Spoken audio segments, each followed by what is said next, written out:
Hello students, good evening. Good evening sir. Good evening हाँ, sir. Good evening बेटा, good evening to all of you. आप पहले मैंने आपसे जो डीपीपी दे रखी हैं, we talk about the DPP. तो फर्स्ट निकाल लो। देखो, डिस्कस नहीं किया था लास्ट क्लास भी। तो फर्स्ट डीपीपी नेमिंग से रिलेटेड थी, स्टार्टिंग वाले पॉइंट से। तो किसी का प्रॉब्लम हो 1 से लेके 3 तक, 1 2 3, 4 से लेके 6 तक बेटा, So 4 5. to 5 number.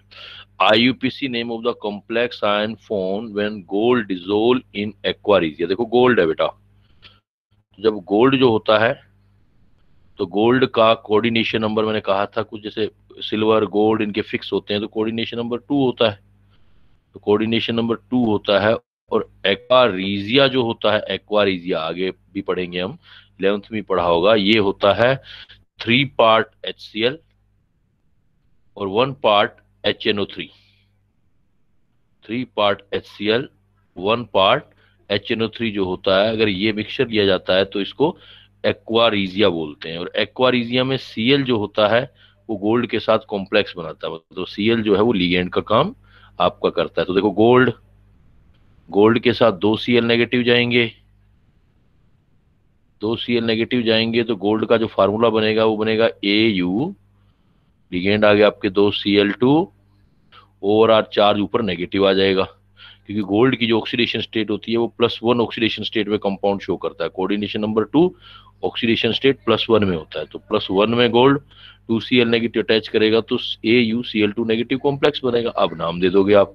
तो देखो 2 क्लोरो हैं, तो आप देखो इसको अगर मैं ऑक्सीडेशन स्टेट करूंगा तो क्या आ रहा है, तो एक तो होता है कोऑर्डिनेशन नंबर, अच्छा देखो एक बात और, कोऑर्डिनेशन नंबर 2 भी होता है, कोऑर्डिनेशन नंबर 4 भी होता है AU के केस में। AG में होता है वो हमेशा +2 होता है, AG के केस में हमेशा +2, AU के केस में +2 भी होगा +4। AU +1 ऑक्सीडेशन स्टेट के अंदर होगा तो कोऑर्डिनेशन नंबर 2 आएगा, और AU +3 के अंदर होगा ऑक्सीडेशन स्टेट में तो कोऑर्डिनेशन नंबर आपका इसमें फिर जो है 4 आ जाएगा ऑक्सीडेशन स्टेट के अंदर। तो यहाँ देखो गोल्ड का निकालो, AuCl2 नेगेटिव सपोज कॉम्प्लेक्स बना आपका AuCl2, तो AU का देखो X, 2 क्लोराइड का -2, तो इधर कितना आ रहा है आपका -1, तो ये तो हो गया X+1। आपको चाहिए +3 के अंदर, तो +3 में दे दो आप। तो +3 में अगर करोगे तो फिर 4 क्लोराइड लेने पड़ेंगे, तो फार्मूला हो जाएगा AuCl4 नेगेटिव। देखो X-4 और -1, X = +3, आयरन का ऑक्सीडेशन स्टेट +3 आ जाएगा। तो आपको या तो कोऑर्डिनेशन नंबर 2 वाला बनाना है तो +1 में होगा, और 4 कोऑर्डिनेशन नंबर वाला बनाना है तो +3 में। तो यहाँ पर हम 4 वाला बना रहे हैं AuCl4 नेगेटिव, तो फार्मूला आ गया AuCl4, ओवरऑल चार्ज नेगेटिव, तो नाम आ जाएगा 4 टेट्रा क्लोरिडो। गोल्ड है तो ओरम, ओरम के लेटिन नेम में 8 आ जाएगा, क्योंकि एनायन है कॉम्प्लेक्स, ओरेट, ऑक्सीडेशन नंबर 3। अगर ये 2 वाला होता तो क्या नाम होता, AuCl2 नेगेटिव, तो इसका नाम होता डाई क्लोरिडो ओरेट, ऑक्सीडेशन स्टेट में +1 आता। इन दोनों में कोई एक ऑप्शन होगा, तो देखो ये वाला ऑप्शन दे रखा है टेट्रा डाई क्लोरिडो ओरेट थर्ड, और ये देखो ये डाई क्लोरिडो ओरेट थर्ड नहीं होगा, डाई क्लोरिडो में थर्ड नहीं है, उसमें तो फर्स्ट आना चाहिए था, ये होता तो ये ठीक था, ये भी ठीक था, लेकिन आपको टेट्रा वाला देना है +3 ऑक्सीडेशन स्टेट वाला, तो ये आंसर आ जाएगा आपको। गिवन ऑप्शन में ये आंसर है फर्स्ट वाला। नेक्स्ट आ जाओ बेटा, 7 से लेकर के आपका 9 तक किसी का प्रॉब्लम, 7 to 9,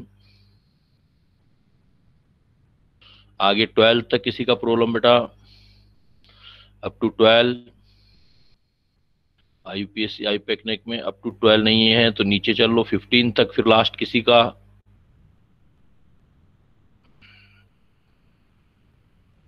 15 तक,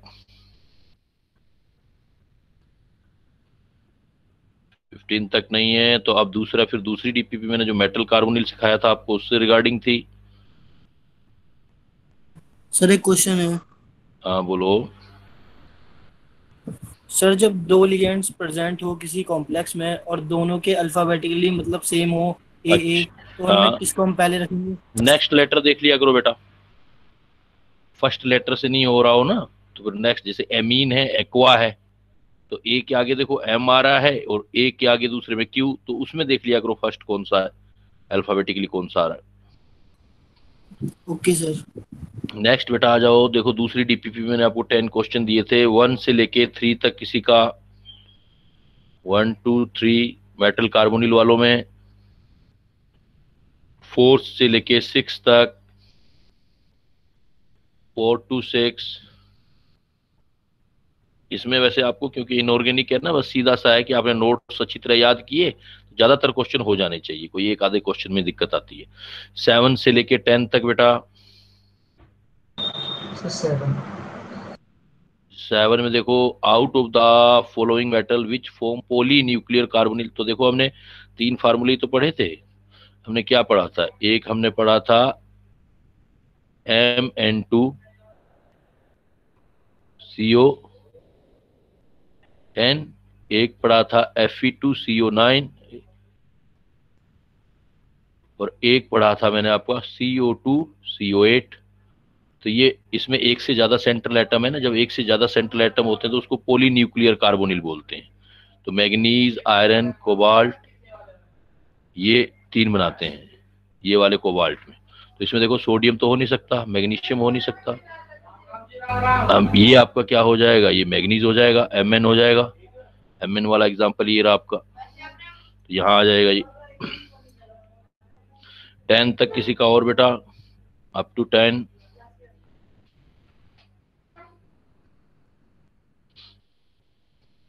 चलो फिर आज का टॉपिक देखते हैं हम।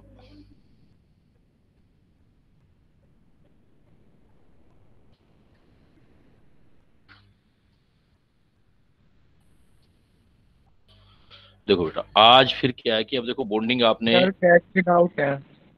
टेस्ट तो बेटा फिर मैं नेक्स्ट क्लास में डिस्कस करूंगा अभी, है ना, क्योंकि अभी मैंने हटा दिया वो, और आज वो आपका टेस्ट भी मैंने नहीं किया इसमें सर जो रखा स्क्रीन प्रेजेंट करके पूछ सकता हूँ? है। स्क्रीन प्रेजेंट कर सर, मैंने स्क्रीनशॉट ले ली है। नहीं, स्क्रीनशॉट ले लिया तो आप करोगे तो फिर ये हट जाएगा ना, या तो क्लास के एंड में पूछ लेना फिर आप, नहीं तो नेक्स्ट यस टाइम सर, मैं शेयर क्लास के करके एंड मैं में डिस्कस कर। पूछूंगा।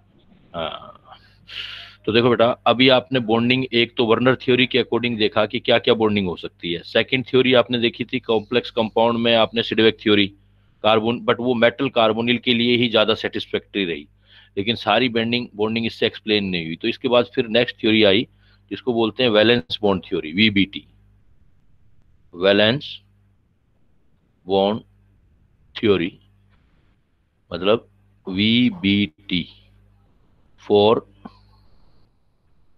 Explanation of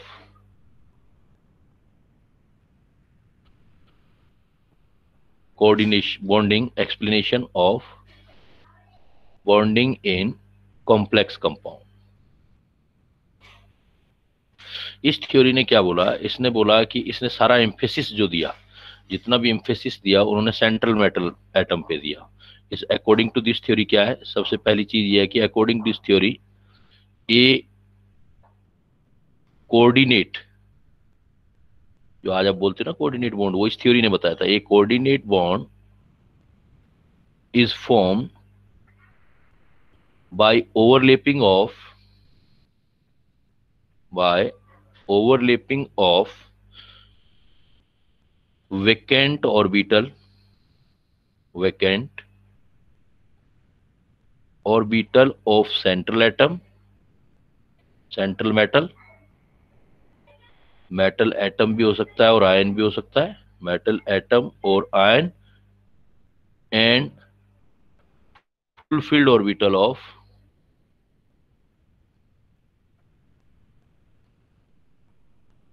ligand, fulfil orbital of ligand. तो इसने बोला कि इस थ्योरी के अकॉर्डिंग मेटल और लिगेंड, मेटल सेंट्रल एटम होता है, सेंट्रल मेटल एटम का वैकेंट ऑर्बिटल, और जनरली डी ऑर्बिटल होता है वैकेंट, वैकेंट वैसे कोई भी हो सकता है, आप ऑर्बिटल बोलो, vacant orbital of central metal atom और ion and fulfilled orbital of ligand के बीच जो होगा वो कोऑर्डिनेट बॉन्ड होगा, ओवरलैपिंग होगी। तो जैसे ये आपका एक ऑर्बिटल हो गया, एक आपका ये वाला ऑर्बिटल मेटल का, कोई भी मेटल का ऑर्बिटल ले लिया हमने, सपोज ये आपका मेटल का वैकेंट ऑर्बिटल हो गया। मेटल के वैकेंट ऑर्बिटल में जो इधर लिगेंड है, लिगेंड अपना फुलफिल्ड ऑर्बिटल होगा, वो अपने इलेक्ट्रॉन डोनेट करके एक बॉन्ड बना देगा। ये बॉन्ड जो होता है मेटल और लिगेंड के बीच होता है, इसको कोऑर्डिनेट या डेटिव बॉन्ड बोलते हैं, कोऑर्डिनेट और डेटिव बॉन्ड। फिर इसने दूसरी बात कही कि भाई ये तो बॉन्ड बन गया, लेकिन ये कहता है कि बॉन्ड बनाने से पहले, बिफोर बॉन्डिंग, जो मेटल होता है अपने वैकेंट ऑर्बिटल अवेलेबल करवाता है और इक्वल एनर्जी के अवेलेबल करवाता है, मतलब हाइब्रिडाइजेशन में जाता है। तो before bonding,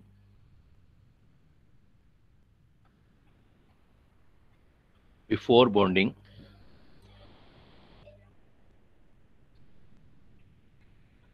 before bonding central metal atom, central metal atom makes their vacant orbital by redistribution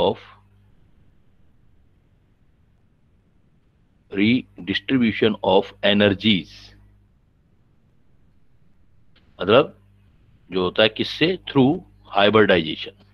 तो हाइब्रिडाइजेशन से क्लियर ही है कि इसका मतलब कोई भी जो सेंट्रल मेटल एटम है, whatever required, whatever numbers are required, जितने ऑर्बिटल उसको चाहिए, मतलब जितने बॉन्ड बनाने हैं, जितने लिगेंड, मान लो 4 बॉन्ड बनाने हैं तो 4 ऑर्बिटल बिल्कुल इक्वल एनर्जी के बना देगा, रीडिस्ट्रीब्यूशन ऑफ एनर्जी करेगा थ्रू हाइब्रिडाइजेशन। और यू नो कि हाइब्रिडाइजेशन के थ्रू जो क्या होता है, हाइब्रिडाइजेशन 11th क्लास में आपने पढ़ा है hybridization. What is the hybridization? Hybridization is the mixing Mixing of, of orbitals. बस बेटा, मिक्सिंग ऑफ एटॉमिक या प्योर एटॉमिक ऑर्बिटल्स, और देगा क्या, which give new orbital of equal energy, नए ऑर्बिटल इक्वल एनर्जी के बना के वो रहेगा। तो अब क्या होगा, सेंट्रल मेटल एटम को जितने आपको बॉन्ड बनाने हैं सेंट्रल मेटल एटम ने, उतने ऑर्बिटल इक्वल एनर्जी के हाइब्रिडाइजेशन के थ्रू बना लेगा और उससे वो लिगेंड्स को ले लेगा और उसके अकॉर्डिंग आपका जो है बॉन्डिंग बन जाएगी। अब इससे क्या है कि जब हाइब्रिडाइजेशन आ गया है तो हाइब्रिडाइजेशन से शेप निकल आएगी। तो हाइब्रिडाइजेशन जो डिसाइड करेगा, तो मेटल जो क्या करेगा, इससे जो मेटल है उसका हाइब्रिडाइजेशन पता लग जाएगा। Metal undergoes in hybridization, hybridization, और हाइब्रिडाइजेशन से क्या होता है, and produce a definite geometry. क्या ज्योमेट्री है, कैसी शेप बनाएगा, कैसी ज्योमेट्री देगा। और ज्योमेट्री में क्या होगा, यहां पर ज्योमेट्री के जब बन जाएगी तो अब वो क्या करेगा, अपने लिगेंड जो है, लिगेंड की जो प्रेजेंस है, लिगेंड की प्रेजेंस में अपने इलेक्ट्रॉनों को जो है इलेक्ट्रॉनिक कॉन्फ़िगरेशन मेक करेगा। तो आप ये ध्यान रखोगे, यहां पर नोट अलग से बता रहा हूं, लिगेंड जो है, ये आपको हिंट है, मैं सिर्फ आपको हेल्प दे रहा हूं, थोड़ी सी हिंट है। तो लिगेंड्स जो होता है, लिगेंड्स को हम उसकी स्प्लिटिंग पावर के बेस के एक सीरीज में हम अरेंज करते हैं, लिगेंड को पावर के हिसाब से, कौन से स्ट्रॉन्ग लिगेंड है, कौन से वीक लिगेंड है। तो ligand are arrange in a series, अभी पढ़ाऊंगा एक बात, according to their electrostatic field and this is known as, जो हम सीरीज बनाएंगे, दिस इज नोन एज, उस सीरीज का जो नाम है, जो इलेक्ट्रोस्टैटिक फील्ड के हिसाब से करोगे, लिगेंड को सीरीज में करोगे, तो this is known as electro spectral series, electro spectral series. तो लिगेंड्स जो है हमारे, जितने भी लिगेंड्स हैं, स्पेशली हम 3D सीरीज के मेटल के साथ अगर उसको अरेंज करें स्पेक्ट्रोकेमिकल सीरीज को, तो कुछ ऐसे याद कर सकते हैं, कुछ important for 3D series metal. तो 3D सीरीज मेटल कौन से होंगे, जैसे scandium, titanium, vanadium, chromium, manganese, iron, cobalt, nickel, copper, zinc, ये 3D सीरीज मेटल हैं। इनका इलेक्ट्रॉनिक कॉन्फ़िगरेशन लिखोगे, देखो 3D1 4s2 स्कैंडियम का, टाइटेनियम का 3D2 4s2, 11th क्लास में पढ़ा होगा। 3D3 4s2 बहुत जरूरी है, ये याद रखना। क्रोमियम का होता था 3D5 4s1, एक्सेप्शनल होता था। मैग्नीज का भी 3D5 4s1। आयरन का जब करते थे हम 3D6 4s1। कोबाल्ट का करते थे 3D7 4s1। निकिल का 3D8 4s1। कॉपर का फिर एक्सेप्शनल होता था 3D10 4s1, और जिंक का होता था 3D10 4s2। तो 3D सीरीज जो है उनकी अगर मेटल्स हैं, 3D सीरीज मेटल्स में अगर इलेक्ट्रोकेमिकल सीरीज को मैं बनाऊंगा, मतलब इलेक्ट्रोकेमी इनके साथ अगर लिगेंड्स को अरेंज करूंगा, तो आई ये इधर से इधर इसकी पावर इंक्रीज होती जा रही है फील्ड प्रोड्यूस करने की।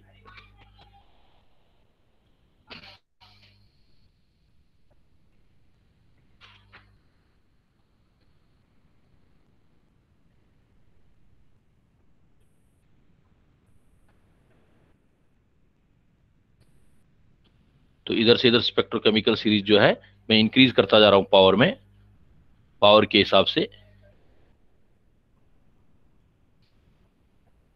ये लिगेंड वाटर वाले, फिर इधर आपका NH3 अमोनिया वाला, अप्रोक्सीमेट पिरीडीन पायरीडीन इसके इक्वल होता है, फिर इथाइलिन डायमीन ज्यादा, और लास्ट में चलते चलते NO2 नेगेटिव, साइनाइड, और सबसे स्ट्रॉन्ग लिगेंड जो आता है वो CO। जनरली हम 3D सीरीज मेटल के साथ इन लिगेंड्स को, जो ऊपर वाले मैंने लिखे हैं, इन लिगेंड्स को हम वीक लिगेंड लेते हैं, वाटर भी वीक में ही कंसिडर करते हैं। इनको वीक फील्ड वाले लेते हैं, वीक, इसलिए वीक लिगेंड बोलेंगे हम, या वीक फील्ड लिगेंड बोल दो। और जो नीचे वाले वाले जो लिखे हैं मैंने, इनको जनरली स्ट्रॉन्ग लिगेंड बोलेंगे, but it should be keep in mind 3D series के साथ ये वाले जो है स्ट्रॉन्ग लिगेंड है। अगर हैवी मेटल है उसके साथ सारे ही स्ट्रॉन्ग है। अगर जैसे मान लो 3D का नहीं है, 4D और 5D, अगर नॉट फॉर हैवी मेटल जैसे पैलेडियम है या प्लेटिनम है, मरकरी है, ऑल लिगेंड्स आर स्ट्रॉन्ग। तो आपको वीक जो कंसीडर करना है लिगेंड, वो आपको 3D सीरीज के साथ करना है। 3D सीरीज का ये सीरीज होता है, और ये आपको ध्यान रखना। याद करने का तरीका कर सकते हो, देखो आई, ब्रो, शाह, काली, तो आयोडीन, ब्रोमीन, सल्फर वाला और काली। देखो फिर हाइड्रा, एसे, लेटा वाटर पर, फिर फ्लोराइड हो गया, OH नेगेटिव हो गया, ऐसा एसीटेट हो गया, ऑक्सीलेटो को लेटा बोल दिया आपने वाटर पर, तो अमोनिया ये है। तो कोई ट्रिक बना सकते हो, ammonia, pyridine, ethylene diamine, NO2, cyanide, CO। तो इस टाइप से आप ये स्ट्रॉन्ग और वीक लिगेंड में इसको कंसीडर करोगे। कुछ जब इसको कंसीडर करोगे तो मेन चीज है इनकी क्वेश्चनिंग करने की। तो आप देखो ट्रिक सिखा रहा हूं क्वेश्चन सोल्व करने का। तो जब भी आपके पास, सर ये ओनली अगर वैलिड है। हाँ 3D के लिए वैलिड होता है बेटा, सबके लिए नहीं होता। मतलब 4D 5D जो आगे जाओगे ना, उन सब के लिए सारे ही स्ट्रॉन्ग होते हैं, उनके लिए सब बिहेव स्ट्रॉन्ग की तरह करेंगे वो। तो इसके लिए देखो एक ट्रिक सिखा रहा हूं मैं आपको, कि जब भी आप 3D सीरीज मेटल देखो, उसी के लिए तो कंसीडर करना है। तो 3D सीरीज के लिए अगर आपकी मेटल है, सपोज 3D सीरीज की, तो 2 मिनट में सीख जाओगे। एक क्वेश्चन पक्का आता है एग्जाम में, और बोर्ड में भी क्वेश्चन पक्का आएगा। अगर आपका मेटल जो है वो 3D का है, 3D सीरीज का है, और लिगेंड जो मैंने ऊपर लिखे हैं मतलब वीक है, लिगेंड आ जाए कोई, वीक लिगेंड आ जाए, वीक लिगेंड जैसे मान लो कोई हेलोजन आ जाए, हेलोजन वीक लिगेंड में ही है। तो जब भी वीक लिगेंड आ जाए तो आपने क्या करना है, आपने जो इलेक्ट्रॉनिक कॉन्फ़िगरेशन है उसमें चेंज नहीं करना, जनरली जैसा बनाते हो वैसा ही लिखना है। No change in electronic configuration of metal. तो आपने कॉन्फ़िगरेशन में चेंज नहीं करना अगर 3D सीरीज मेटल है और लिगेंड वीक है। ए पार्ट तो ये कंसीडर करना है। बी पार्ट, अगर आपके पास लिगेंड स्ट्रॉन्ग में से कोई है, लिगेंड ऊपर देख रहे हो उनमें से जो मैंने स्ट्रॉन्ग बताया अमोनिया के बाद वाले, अगर आपके पास लिगेंड स्ट्रॉन्ग है, जैसे सीयू है या साइनाइड है, अमोनिया है, ये काफी स्ट्रॉन्ग लिगेंड है, तो जो बिल्कुल स्ट्रॉन्ग है वो सीयू और साइनाइड है, ये आ जाए तो आपने इलेक्ट्रॉनिक कॉन्फ़िगरेशन में चेंज करना है। चेंज इन इलेक्ट्रॉनिक कॉन्फ़िगरेशन, मतलब अगर 3D सीरीज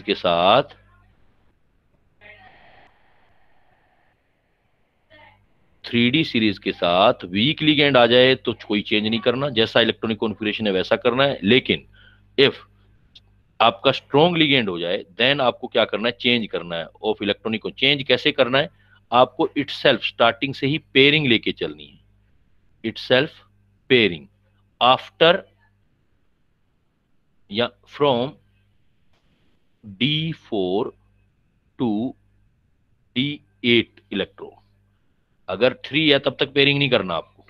ये पेयरिंग सिर्फ कहां करना है, इटसेल्फ पेयरिंग करना है जब आपके पास D में 4 इलेक्ट्रॉन से 8 तक इलेक्ट्रॉन आ जाए, तब तक आपको पेयरिंग करना है। इसका मतलब भी समझेंगे, अभी सिर्फ ट्रिक्स दिखा रहा हूं क्योंकि एक नेक्स्ट थ्योरी है वो इंक्लूड करके बता रहा हूं आपको, क्वेश्चन सोल्विंग पावर बता रहा हूं पहले कैसे। अच्छा एक बात और, अगर आपकी मेटल कौन सी है, अगर आपकी मेटल मैंने जैसे अभी कहा 4D या 5D है, मतलब हैवी है एज प्लेटिनम वगैरह, तो फिर ऑलवेज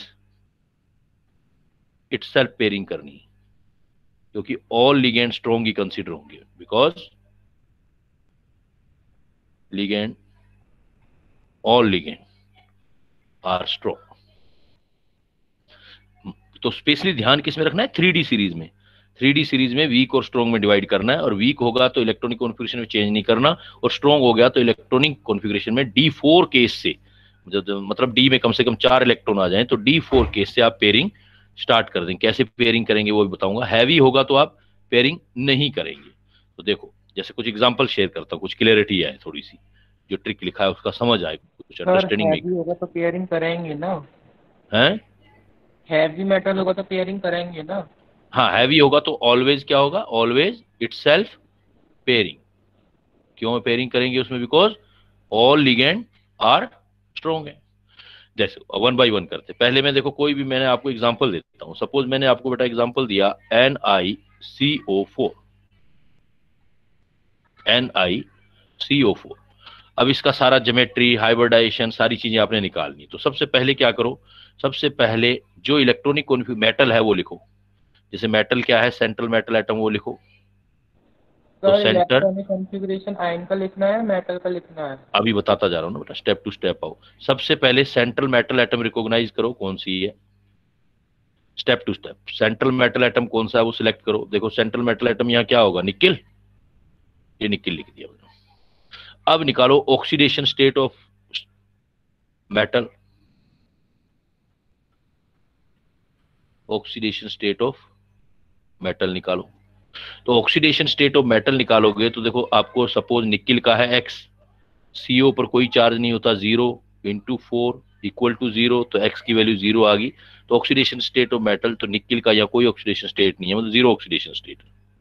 अब एक काम करो, जो निकिल है उसका एटॉमिक नंबर लिखो। जैसे निकिल का एटॉमिक नंबर होता है 28, उसका इलेक्ट्रॉनिक कॉन्फ़िगरेशन लिखो। तो आर्गन तक 18 आ जाएगा, उसके बाद 3D, फिर 4s आ जाएगा। देखो 4 स्टार्ट हो गया है तो 4s भी होगा, 4p भी होगा, 4d भी होगा, 4f भी होगा। हैबिट तैयार कर लो ये। अगर फोर्थ सेल स्टार्ट हो गया है तो उसके अंदर सब एनर्जी लेवल भी 4 होंगे। तो देखो अब इलेक्ट्रॉन फिल करोगे 18 के बाद 18, तो 4s में 2 इलेक्ट्रॉन आएंगे, 18 20, फिर वापस d में फिल करते हो आप, 4s 20 के बाद वापस आ गए इसमें 8, लिख दिया ऐसे। अब ऑक्सीडेशन स्टेट ऑफ मेटल लिखो, तो ऑक्सीडेशन स्टेट तो 0 है, तो वापस वही का वही इलेक्ट्रॉनिक कॉन्फ़िगरेशन। आर्गन तक आ गया आपका 18, 3D 8 कोई चेंज नहीं, 4s2 4p ये खाली है, 4p 4d एंड 4f। अब एक काम करो, अब ये देखो कि निकिल जो है वो 3D मेटल है, जो अभी ट्रिक सिखाया था, निकिल है 3D मेटल। अब 3D की मेटल है निकिल, तो देखो लिगेंड कौन सा है, सीओ। तो 3D मेटल है तो लिगेंड का टाइप पता करोगे, तो सीओ किस टाइप का है, देखो बेटा क्या कैटेगरी बताई मैंने ऊपर, देखो सीओ किस कैटेगरी में लेना है आपने, स्ट्रॉन्ग। स्ट्रॉन्ग। स्ट्रॉन्ग लेना है तो 3D के साथ अगर स्ट्रॉन्ग लिगेंड आ गया, तो स्ट्रॉन्ग लिगेंड आ गया तो इटसेल्फ क्या करके चलना है आपको, इटसेल्फ पेयरिंग। पेयरिंग। तो अब क्या कर लो, टोटल इलेक्ट्रॉन काउंट कर लो। तो टोटल इलेक्ट्रॉन देखो यहां से यहां तक कितने इलेक्ट्रॉन है आपके पास, टोटल 8 ये हो गए, 2 ये हो गए, कितने इलेक्ट्रॉन है टोटल आपके पास, 10। अब इलेक्ट्रॉन को ओपन कर लो, देखो जैसे 3D है ना, 3D, एक डी ऑर्बिटल में 5 ऑर्बिटल होते हैं, ये मैंने 3D बना दिया, ये 3D आ गया। फिर आगे देखो 4s, ये 4s बना गया। आगे देख लो 4p, जरूरत है जितनी बनाते जाओ, 4p आ गया। अब एक काम करो, 8 और 2 इटसेल्फ पेयरिंग का मतलब टोटल इलेक्ट्रॉन काउंट कर लो, टोटल 8 और 2 10 हो गए, 10 का पेयरिंग करते हुए चलो, 1 2 3 4 5 6 7 8 9 10, 10 के 10 इलेक्ट्रॉन फिल कर दिए। अब आपने क्या करना है, ये देखो निकल के साथ कितने लिगेंड अटैच करने हैं, देखो आप इधर लिगेंड का नंबर कितना है, 4। तो 4 वैकेंट ऑर्बिटल चाहिए, तो इधर से टिक कर लो, 4 वैकेंट ऑर्बिटल को टिक करो, तो एक ये टिक हो जाएगा, 4 वैकेंट ऑर्बिटल, एक ये एक ये एक ये, बस और की जरूरत नहीं है हमें, 4 ऑर्बिटल हमारे मिक्सिंग होगी। तो 4 न्यू ऑर्बिटल इक्वल एनर्जी के बन गए, तो 4 न्यू ऑर्बिटल इक्वल एनर्जी के बन गया। वो नाम क्या होगा इस इक्वल एनर्जी का, मतलब हाइब्रिडाइजेशन कर लिया मैंने। हाइब्रिडाइजेशन में एक S यूज हुआ और 3 P यूज हुए, तो हाइब्रिडाइजेशन बेटा मैं दे दूंगा sp3। तो यहाँ हाइब्रिडाइजेशन आ गया sp3। अब ये 4 जो हर किसी का नाम हाइब्रिड ऑर्बिटल का होगा, sp3 sp3 sp3 sp3। अब 4 वैकेंट ऑर्बिटल हो गए, VBT के अकॉर्डिंग वैकेंट ऑर्बिटल लिगेंड के साथ एक एक क्लोन पेयर लेगा, उसको एक्सेप्ट करेगा और आपका कोऑर्डिनेट बॉन्ड बना देगा। तो अब क्या आएगा, लिगेंड आएगा आपका, जैसे CO4 आ गई, 1 2 3 4, और हर एक अपने 2 2 इलेक्ट्रॉन दे देगा, इनकी ओवरलैपिंग हो जाएगी और 4 आपके कोऑर्डिनेट बॉन्ड बन गए। रिपीट करता हूं, देखो सबसे पहले क्या करो, स्टेप्स से सोल्व करो। सबसे पहले निकेल है, देखो पहले देखो सेंट्रल मेटल एटम कौन सा है, उसका इलेक्ट्रॉनिक कॉन्फ़िगरेशन लिख लो। कॉन्फ़िगरेशन में जैसे 4 स्टार्ट हुआ है तो 4 के सारे लिखने की ट्राई किया करो, जैसे 4s 4p 4d 4f, चाहे खाली है पढ़ा रहने दो वैकेंट। एंड सेकंड पॉइंट है आपका ऑक्सीडेशन स्टेट निकालो मेटल का, जो भी आएगा, नहीं है तो कोई बात नहीं, है तो ओके, उसका इलेक्ट्रॉनिक कॉन्फ़िगरेशन लिखो। अब जो मेटल आयन है, अगर जहाँ जो भी मेटल है ऑक्सीडेशन स्टेट के बाद, इसके लिखने के बाद ये चेक करो कि मेटल कौन सी है, 3D मेटल तो नहीं है। अगर 3D मेटल है तो लिगेंड का टाइप पता करो, जैसे सीओ का टाइप क्या, तो हमें पता है स्ट्रॉन्ग लिगेंड है। स्ट्रॉन्ग लिगेंड में D4 से ज्यादा इलेक्ट्रॉन हो, तो D8 तो दिखाई दे रहा है आपको, D4 से ज्यादा ही है, तो 8 और 2 जितने इलेक्ट्रॉन थे सारे इकट्ठे करके पेयरिंग करते हुए लिखना है, इटसेल्फ पेयरिंग। मैंने बताया था इटसेल्फ पेयरिंग, स्ट्रॉन्ग लिगेंड की प्रेजेंस में इटसेल्फ पेयरिंग करते हुए चलना है। तो 2 4 6 7 8 जो भी हो गया आपका, ये ज्यादा तो 10 हो गए, 10 आ गए। अब क्या है कि 10 होने के बाद जो अगले जितने आपको वेकेंट ऑर्बिटल है उतने चाहिए, जितने जितने बॉन्ड बनाने हैं आपने, जितना डेटिव या कोऑर्डिनेट बॉन्ड बनाना है उतने ऑर्बिटल उठा लो आप अगले वाले। तो जैसे हमें ये पता लग रहा था कि NiCO4 में 4 उठाने थे, तो अगले 4 वैकेंट, क्योंकि मेटल और लिगेंड के बीच तो मेटल का वैकेंट ऑर्बिटल होना चाहिए, लिगेंड का फुलफिल्ड।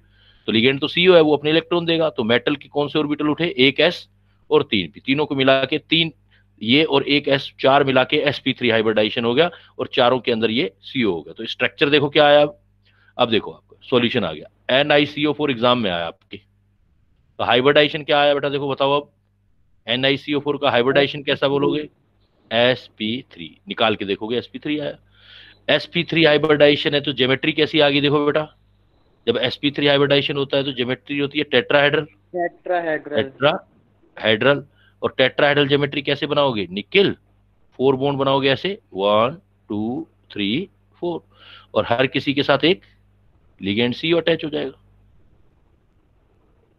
ये कोऑर्डिनेट बॉन्ड बन गए 4 इसके साथ, निकल के साथ। 4 चीज है इसमें, देखो अब सारे इलेक्ट्रॉन पेयर्ड हैं या अनपेयर्ड हैं। देखो सारे इलेक्ट्रॉन कैसे दिखाई दे रहे हैं हमें, सारा इलेक्ट्रॉन ऑल पेयर्ड इलेक्ट्रॉन है। जब सारा पेयर्ड इलेक्ट्रॉन होता है तो आप मैग्नेटिक बिहेव दिखा सकते हो। ऑल पेयर्ड इलेक्ट्रॉन जब होते हैं तो स्पीसीज जो होगी, बिहेवियर जो होगा, डायामैग्नेटिक बिहेवियर कैसा आ जाएगा बेटा आपका, डायामैग्नेटिक। तो ये कुछ चीजें हैं जो आपको निकालनी होती है और उस पर प्रैक्टिस करनी होती है आपको, कि कोई अगर आपको स्पीसीज दे रखी है तो उसको हम कैसे एक्सप्लेन करेंगे डायामैग्नेटिक।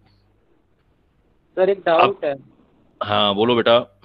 सर ये 4s2 के आपने इलेक्ट्रॉन 3D में ट्रांसफर कर दिए। हाँ सारा पेयरिंग कर दिया ना इटसेल्फ। मतलब ऊपर क्या लिखा था मैंने, change in electronic configuration, electronic configuration change हो जाएगा इसमें, चेंज करना है आपको लेकिन पेयरिंग सर करके करना। एनर्जी का डिफरेंस नहीं है 4s2 में और 3D में। नहीं नहीं होगा ना बेटा, क्योंकि जब जब आप इसका ये सारा हाइब्रिडाइजेशन वगैरह होगा तो इनकी इक्वल एनर्जी हो जाएगी, और इसके पास अप्रोक्स इक्वल एनर्जी है। स्ट्रॉन्ग लिगेंड इनकी एनर्जी को बराबर कर देंगे। 3D और 4s की एनर्जी, स्ट्रॉन्ग लिगेंड का वर्क यही होगा कि इनकी एनर्जी इक्वल कर देगा वो। क्लियर? वीक होगा तो नहीं कर पाएगा। तो आपने ये जो मैंने बताया ना, ये चीज यूज करते जानी है आपने। जैसे सपोज मैंने ये एग्जांपल आपको ऐसे दे दिया, अब देखो NiCl4 2 नेगेटिव कॉम्प्लेक्स दे दिया मैंने आपको, मैंने कहा कि इसको बनाना है NiCl4 2 नेगेटिव। अब बोलते जाओ आप। सबसे पहले देखो सेंट्रल मेटल एटम कौन सा होगा बेटा? सेंट्रल निकल। मेटल एटम निकल। तो सबसे पहले निकल का इलेक्ट्रॉनिक कॉन्फ़िगरेशन लिखोगे, क्या आएगा? आर्गन तक 18,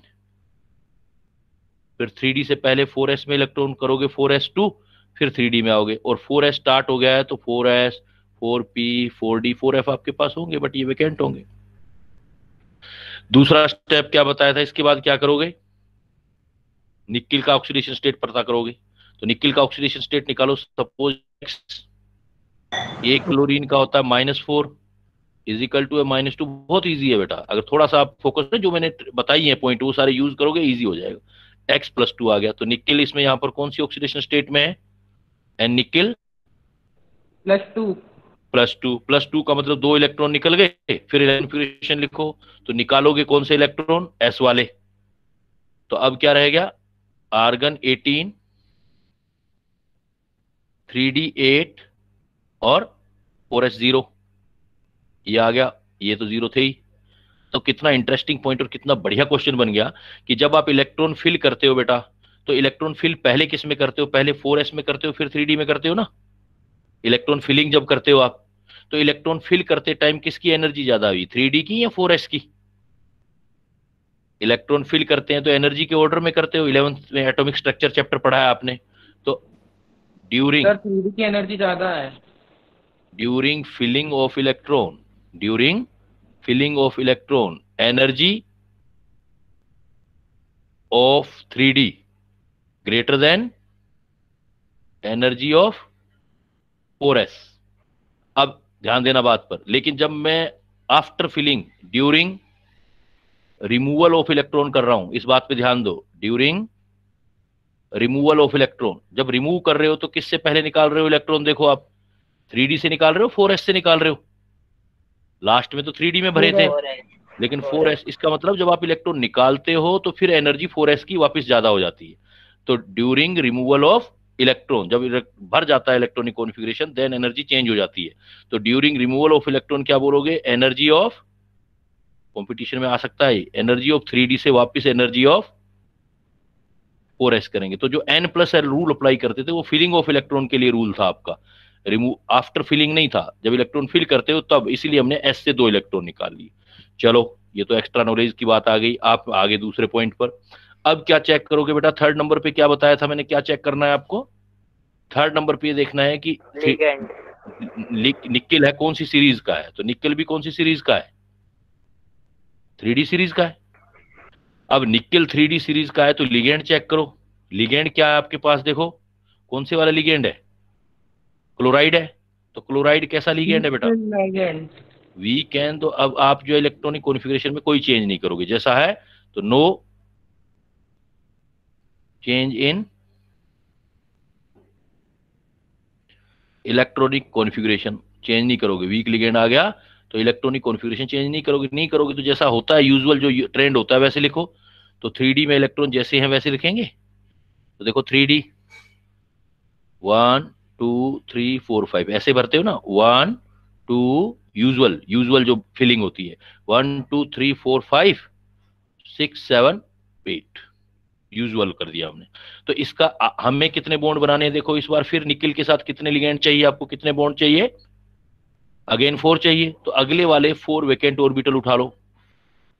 जो भी जितने रखे हुए हैं आपके पास, हैं तो बहुत सारे, लेकिन आपको जितने चाहिए, आपको 4 ही चाहिए, तो 1 2 3 4, अगेन एक S और 3 P आ गए, तो हाइब्रिडाइजेशन अगेन sp3 आ गया। sp3 आ गया मतलब 4 सेंट्रल मेटल एटम के 4 वेकेंट ऑर्बिटल आ गए। वेकेंट ऑर्बिटल आ गए, जो क्लोराइड है अब लिगेंड का काम कर रहा है, वो अपने अपने इलेक्ट्रॉन दे देगा और बॉन्ड बना देगा, कोऑर्डिनेट बॉन्ड 4। तो अब देखो इस केस में अगर मैं आपको बोलूं कि एग्जाम में दे दूं NiCO4, तो पहला पूछूंगा हाइब्रिडाइजेशन क्या आएगा बताओ। हाइब्रिडाइजेशन इसका भी कितना आया, NiCO4 का आया था, वही NiCl4 2 नेगेटिव का आया है। NiCl4 का भी हाइब्रिडाइजेशन आया sp3, नंबर 1। नंबर 2, ज्योमेट्री कैसी आई देखो, ज्योमेट्री कैसा आया इसका भी, टीडी मतलब टेट्राहेड्रल टीडी बोलूं तो। और अब एक बात देखो, मैग्नेटिक बिहेव देखो, M क्या दिखाई दे रहा है यहाँ पर, देखो अब पैरामैग्नेटिक। दो दो अनपेड इलेक्ट्रॉन दिखाई दे रहे हैं। तो जब अनपेड इलेक्ट्रॉन दिखाई देते हैं तो हम क्या बोलते हैं इसको, पैरा मैग्नेटिज्म। तो इसको पैरामैग्नेटिक बोलेंगे, पैरामैग्नेटिज्म आएगा। और पैरामैग्नेटिज्म 11th में कैलकुलेट किया था ना, फार्मूला किया होगा तुमने। पैरामैग्नेटिज्म कैलकुलेट करने का क्या फार्मूला होता है, mu is equal to √n + n n+1 into n+2 बेटा, n+2 बोहर मैग्नेटोन। तो अनपेड इलेक्ट्रॉन काउंट कर लो, जैसे 2 है तो निकाल लो, 2 2 + 2 कितना आ जाएगा, 2 2 4 2 जा √8 बोहर मैग्नेटोन। √8 की वैल्यू कितनी आएगी अगर मैं करूंगा तो, 9 से थोड़ी सी छोटी होगी ना, 2.9 की समथिंग होगी। 2.9 समथिंग होगी, 2.9 सपोज 8 जो भी है समथिंग, तो 2.9 समथिंग। तो देखो 2.9 है, तो जितने अनपेड इलेक्ट्रॉन होते हैं, अनपेड इलेक्ट्रॉन देखो यहाँ पर आपके पास, अनपेड इलेक्ट्रॉन अगर 2 आएंगे तो आंसर भी 2 पॉइंट समथिंग आएगा, 2.9 आएगा। तो डायरेक्ट भी कर सकते हो आप। तो NiCl4 में अगेन देखो, NiCl4 निकिल का इलेक्ट्रॉनिक कॉन्फ़िगरेशन लिखा मैंने, फिर निकिल का ऑक्सीडेशन स्टेट निकाला, +2 था तो 2 इलेक्ट्रॉन कम कर दिए। निकल 3D सीरीज मेटल है तो लिगेंड चेक कर लिया, वीक लिगेंड है तो जो यूजुअल इलेक्ट्रॉनिक कॉन्फ़िगरेशन करते हो वैसे ही करोगे, अपनी तरफ से पेयरिंग नहीं करके चलोगे, सबको पेयर्ड नहीं करना चाहोगे आप। जनरल यूजुअल 3 8 ऐसे ही भरते हो, डी में 8 इलेक्ट्रॉन फिल करते हो तो 1 1 करके फिर पेयरिंग स्टार्ट करते हो आप। फिर जो हमें जितने ऑर्बिटल चाहिए थे वो हमने देख लिए वैकेंट, तो 3 ऑर्बिटल आए तो हाइब्रिडाइजेशन sp3 आ गया, और आपका ज्योमेट्रिकल वापस टेट्राहेड्रल आ गई, पैरामैग्नेटिज्म आ गया। बट अब अगर मैं अब ये बना के देखो, अब आप बनाओ, अगर मैं आपको दे दूं सर एक NiCN4। डाउट है। हाँ बोलो बेटा। सर जब इलेक्ट्रॉन निकालते हैं तो ज़्यादा एनर्जी वाली क्यों निकालते हैं? अनस्टेबल होता है ना ज्यादा एनर्जी वाला। अच्छा सर ठीक है। देखो बेटा NiCN4 2 नेगेटिव, जरा बनाओ, जैसे मैंने आपको अभी सोल्व कराया था उस तरीके से देखो, करो सोल्व, क्या आएगा। सबसे पहले क्या लिखूं, बोलते जाओ, यही सोल्व करते हैं, आप बोलते जाओ मैं करता जाता हूं। सबसे पहले क्या लिखना पड़ेगा ये बेटा मुझे, 3D सीरीज का मेटल है, इसका ऑक्सीडेशन स्टेट +2 है। हाँ देखो इसका ऑक्सीडेशन स्टेट के बजाय पहले तो सीधा लिख लिया करो ना, निकिल, निकिल का इलेक्ट्रॉनिक कॉन्फ़िगरेशन आर्गन 18, जब याद हो जाएगा फिर स्पीड अपने आप बन जाएगी, 3d8 4s2 तो 4p 4d 4fb आ जाएंगे, क्लियर। अब देखो आर्गन 18 आ गया तो निकिल का ऑक्सीडेशन स्टेट निकालो, निकिल का x है, साइनाइड -4 आ गया, एक साइनाइड का -1 होता है, इक्वल टू -2 आ गया, तो ऑक्सीडेशन स्टेट अगेन +2 आ गया आपका। तो निकिल का देखो +2 आ गया, निकिल +2 आ गया तो इलेक्ट्रॉनिक कॉन्फ़िगरेशन अगेन लिखूंगा तो आर्गन 18 3d8 4s वाले इलेक्ट्रॉन रिलीज हो गए, 4s 4p 4d and 4f। अब जब ये हो गए तो अब मुझे अगली चीज क्या चेक करनी होगी बताओ बेटा, नेक्स्ट क्या देखूंगा, निकिल कौन सी सीरीज का मेटल है 3D ये चेक सीरीज कर, का है। 3D सीरीज का है, और 3D सीरीज के साथ देखो कौन है लिगेंड, सर साइनाइड है, स्ट्रॉन्ग फील्ड है, साइनाइड है, स्ट्रॉन्ग है। तो स्ट्रॉन्ग है तो मुझे क्या करके चलना पड़ेगा, क्लीनिंग करनी पड़ेगी सर। इट सेल्फ पेयरिंग करके चलना पड़ेगा मुझे। तो मेरे पास देखो यहाँ मैं इलेक्ट्रॉन काउंट कर लूंगा तो 8, इधर तो कोई है नहीं तो 8 इलेक्ट्रॉन है, तो उसकी इट सेल्फ पेयरिंग करूंगा, तो पहले लिख देता हूँ डी वाला, 1 2 3 4 5 डी वाले हैं, 3D वाले, फिर 4s है, फिर देखो आपका 4p है, चलता जाएगा ऐसे। अब D8 है तो इट्स सेल्फ पेयरिंग करके चलूंगा, तो इट्स सेल्फ पेयरिंग करूंगा तो 1 2 3 4 5 6 7 8, ये 8 हो गया। अब कंप्लीट हो गया इलेक्ट्रॉन। अब मुझे जितने ऑर्बिटल चाहिए उतने वैकेंट उठा लूंगा। तो मुझे कितने बॉन्ड बनाने हैं बेटा, देखो अगेन निकिल में तो देखो 4 है, कोऑर्डिनेशन नंबर 4 बॉन्ड बनाने, तो 4 वैकेंट ऑर्बिटल कंटिन्यूअसली उठा लो। तो 1 2 3 4, हमें 4 ही चाहिए। तो कौन कौन से वाले उठे, देखो जो हाइब्रिड उठे हैं वही आपका हाइब्रिडाइजेशन हो जाएगा। तो कौन सा उठा, देखो पहला डी उठा, फिर एक एस उठा, फिर 2 पी उठे, तो हाइब्रिडाइजेशन आ गया DsP2। अब की बार जो 4 न्यू ऑर्बिटल है DsP2 वो आपके पास 4 हैं, उन सब का नाम DsP2 है, जिसमें से देखो एक डी वाला है, तो DS 2 पी वाले हैं, DsP2 DsP2 DsP2 DsP2। और अब इन चारों के साथ वेकेंट ऑर्बिटल, क्योंकि 4 ही बॉन्ड बनाने थे, इनके साथ आपका साइनाइड आ जाएंगे और साइनाइड कोऑर्डिनेट बॉन्ड बना लेंगे। साइनाइड साइनाइड साइनाइड साइनाइड, ये बॉन्ड बना लेंगे। तो देखो फिर अगर मैंने आपको एग्जांपल दिया Ni और सारे निकिल के कंपाउंड थे, तो रटने से काम नहीं चलेगा, कॉन्सेप्ट से चलेगा। NiCN4 2 नेगेटिव, हाइब्रिडाइजेशन क्या आया देखो इस बार बेटा, हाइब्रिडाइजेशन क्या आया है, DsP2। DsP2। जब DsP2 हाइब्रिडाइजेशन होता है तो ज्योमेट्री होती है स्क्वायर प्लेनर, ज्योमेट्री हो जाएगी बेटा स्क्वायर प्लेनर। और मैग्नेटिक बिहेव देखो, सारे के सारे इलेक्ट्रॉन कैसे दिखाई दे रहे हैं आपको, ऑल पेयर्ड, ऑल पेयर्ड दिखाई दे रहे हैं। तो मैग्नेटिज्म कैसा रहेगा, ये डाया मैग्नेटिक। तो देखो आप एग्जांपल, अब मैंने आपको 3 एग्जांपल करवाए, देखो एक मैंने कराया आपको Ni, पहला एग्जांपल किया NiCO4, दूसरा एग्जांपल मैंने कराया आपको NiCl4 2 नेगेटिव, और तीसरा एग्जांपल मैंने किया NiCN4 2 नेगेटिव। तो हाइब्रिडाइजेशन निकालो, देखो NiCO4 का हाइब्रिडाइजेशन कितना आया था, पहले पहले का बताओ, याद तो ऐसे ही होंगी ना चीजें इतना। sp3। NiCl4 का कितना आया देखो,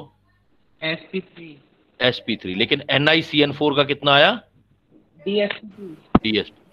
इसका मतलब पहले वाला टेट्राहेड्रल, दूसरा टेट्राहेड्रल, लेकिन तीसरे वाला स्क्वायर प्लेनर। अच्छा मैग्नेटिक बिहेव देखो, पहला टेट्राहेड्रल था लेकिन डायमैग्नेटिक था, दूसरा पैरामैग्नेटिक, तीसरा डायमैग्नेटिक। और एक बात और, DsP2 हाइब्रिडाइजेशन में जो ये D यूज होता है, ये D जो आपका यूज होता है वो आपका DX2Y2 होता है, Y2 orbital is used, DX2Y2 orbital is used. Clear बेटा।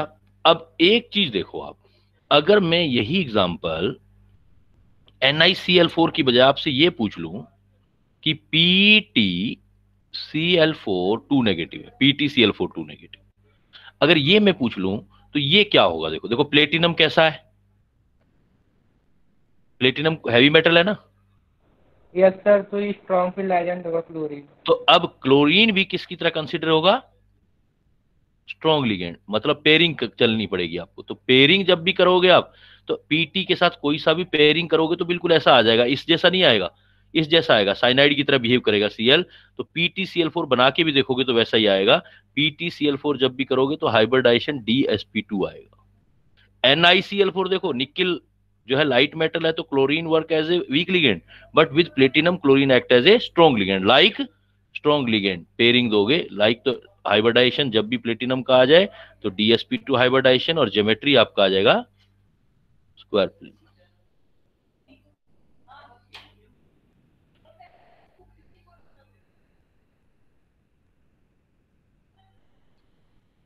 सर लेकिन हमें तो इलेक्ट्रॉनिक कॉन्फ़िगरेशन तो पता नहीं, हम क्या कर सकते हैं सर?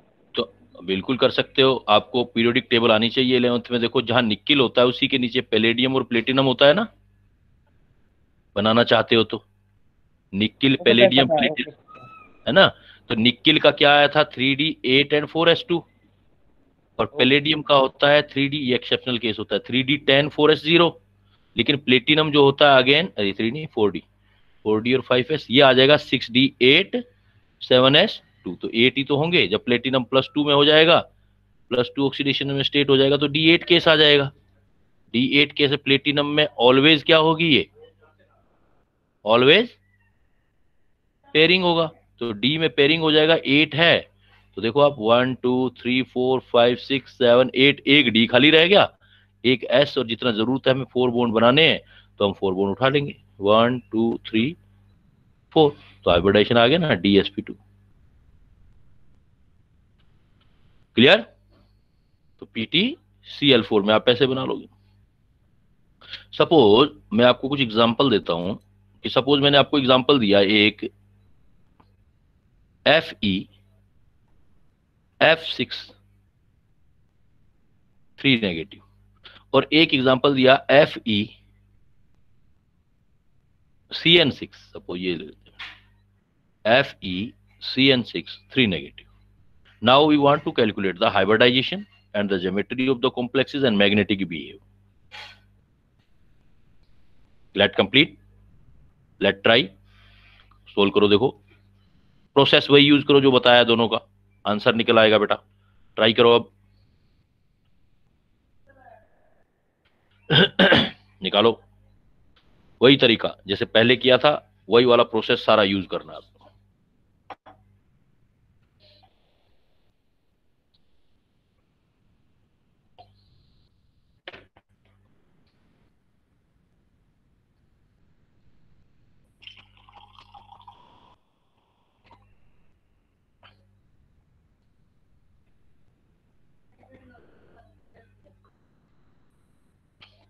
पहले का बताओ बेटा क्या आएगा, FeF6 3 नेगेटिव का हाइब्रिडाइजेशन भी निकालो। सर sp3d2 आ रहा है। sp3d2 आ रहा है, बिल्कुल सही है बेटा। दूसरे वाले का निकालो।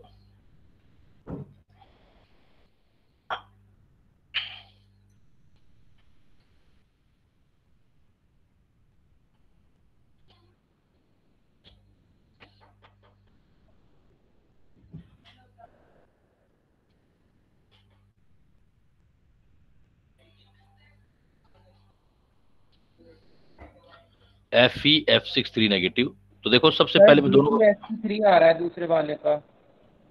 D2sp3 बिल्कुल सही है बेटा। देखो दोनों में आयरन का ऑक्सीडेशन स्टेट निकालोगे तो दोनों में +2 है, कितना आ रहा, +3 आ रहा है। इसमें भी +3 आ रहा है, इसमें भी +3। देखो पहले वाले में सपोज आयरन का oxidation state X -6 is equal to -3, तो X इज इक्वल टू +3 आ गया। इधर निकालोगे देन भी X -6 is equal to -3, X is equal to +3। दोनों में आयरन, तो जर्नल अगर आयरन होता Fe तो एटॉमिक नंबर होता 26, इलेक्ट्रॉनिक कॉन्फ़िगरेशन होता आर्गन 18 3d 4s2 3d6 होता। और अगर मैं Fe+3 का करूंगा दोनों जगह, Fe+3 तो क्या आ जाएगा, आर्गन तक 18 3d5 4sv0, फोर्थ स्टार्ट हो गया है तो 4s 4p 4d 4f बहुत सारे होंगे आपके पास, इवन 4 तो हो गई। तो अब 3d है। अब देखो आप आयरन कौन सी मेटल है, 3d की, और 3d सीरीज में F आ रहा है, हेलोजन आ रहा है, तो हेलोजन कैसा लिगेंड होगा बेटा, वीक लिगेंड होगा। तो आपका usual electronic no configuration, pairing. No pairing मतलब यूजुअल इलेक्ट्रॉनिक कॉन्फ़िगरेशन। तो यूजुअल इलेक्ट्रॉनिक कॉन्फ़िगरेशन लिखोगे तो देखो 3d5 यूजुअल करोगे तो ऐसे आएगा, 5d ऑर्बिटल 1 2 3 4 5, देन 1 2 3 4 5। इसके बाद क्या आ जाएगा 4s, ये 3d तो कंप्लीट हो गया, 4s 4p 4d चलता जाएगा ऐसे। अब आप देखो आपको कितना वेकेंट ऑर्बिटल रिक्वायर्ड है बेटा। देखो कितने बॉन्ड बनाने आयरन के साथ, आयरन के साथ फ्लोरीन 6 है ना, 6 बॉन्ड बनाने हैं तो 6 वेकेंट ऑर्बिटल उठाओ। तो 6 कौन कौन से उठेंगे, देखो 4s 3p 2d, तो हाइब्रिडाइजेशन क्या हो गया, 1s 3p d2, हाइब्रिडाइजेशन आ गया sp3d2, sp3 हाइब्रिडाइजेशन आ गया। और सारे के सारे टोटल 2 डी 3, टोटल 6 ऑर्बिटल नए हो गए एनर्जी वाले, 1 2 3 4 5 6। हाइब्रिडाइजेशन sp3d2 हो गया। अब sp3d2 हाइब्रिडाइजेशन हो गया तो सबको आप दे दो ये आयरन, ये फ्लोरीन, सबके साथ आपका फ्लोरीन अटैच हो जाएगा, तो फ्लोरीन लिगेंड का काम करेगा।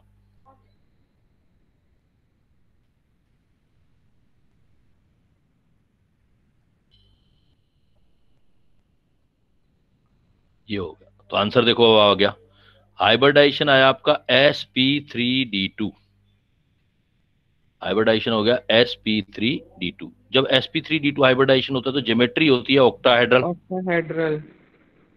ज्योमेट्री हो जाएगा ऑक्टाहेड्रल। ऑक्टाहेड्रल का मतलब आयरन के साथ 4 बॉन्ड एक प्लेन में होंगे, एक अबो होगा एक बिलो होगा, तो कोऑर्डिनेट बॉन्ड बनेंगे ऐसे। यहां पर हमारे पास साइनाइड लगेंगे,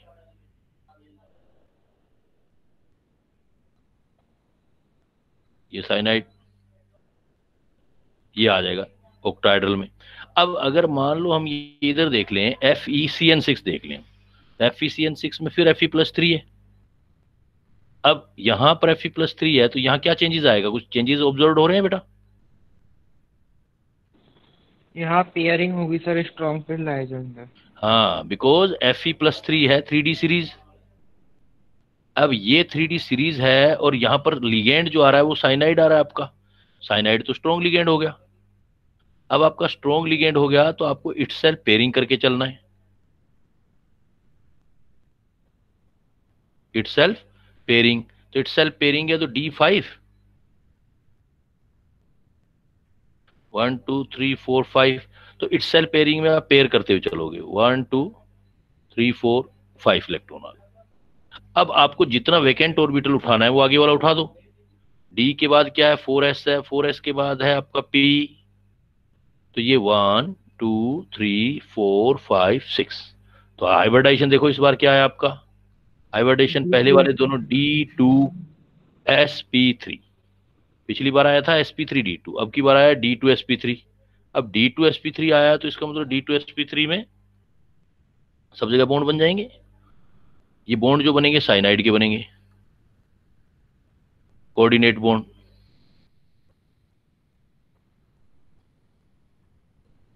तो हाइब्रिडाइजेशन D2sp3, तो देखो इस वाले केस में क्या हुआ और दोनों में डिफरेंसेस देखो।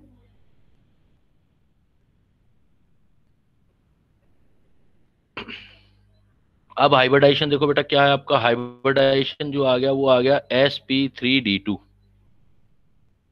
ज्योमेट्री तो वही होगी, ज्योमेट्री में कोई फर्क नहीं है, ज्योमेट्री आ गया, दोनों में ही ऑक्टाहेड्रल है, ज्योमेट्री दोनों में ही ऑक्टा। तो फर्क क्या हुआ बेटा, देखो ध्यान से देखो, पहले वाले में हाइब्रिडाइजेशन आया था sp3d2, जो डी यूज हुआ था वो 4d वाला हुआ था, डी जो हुआ था 4 वाला हुआ था। और दूसरे वाले में जो आया है वो आया D2sp3, डी जो यूज हुआ है वो अंदर वाला यूज हुआ है, D3 वाला। इसलिए जब बाहर वाला डी यूज होता है तो ऐसे कॉम्प्लेक्स को बोलते हैं outer orbital complex, outer orbital octahedral complex. और जिसमें अंदर वाला डी यूज हुआ है, पहले डी यूज हुआ है फिर sp3, उसको बोलते हैं inner orbital complex,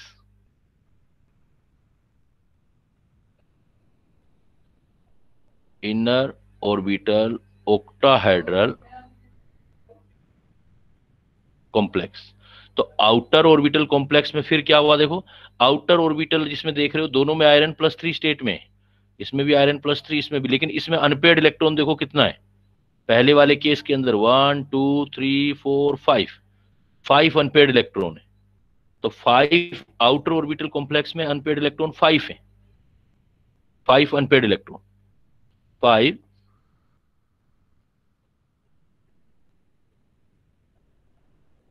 unpaired electron. इधर वाले में देखो, दूसरे वाले में जिसमें D2sp3 है उसमें सिर्फ 1 अनपेयर्ड इलेक्ट्रॉन है,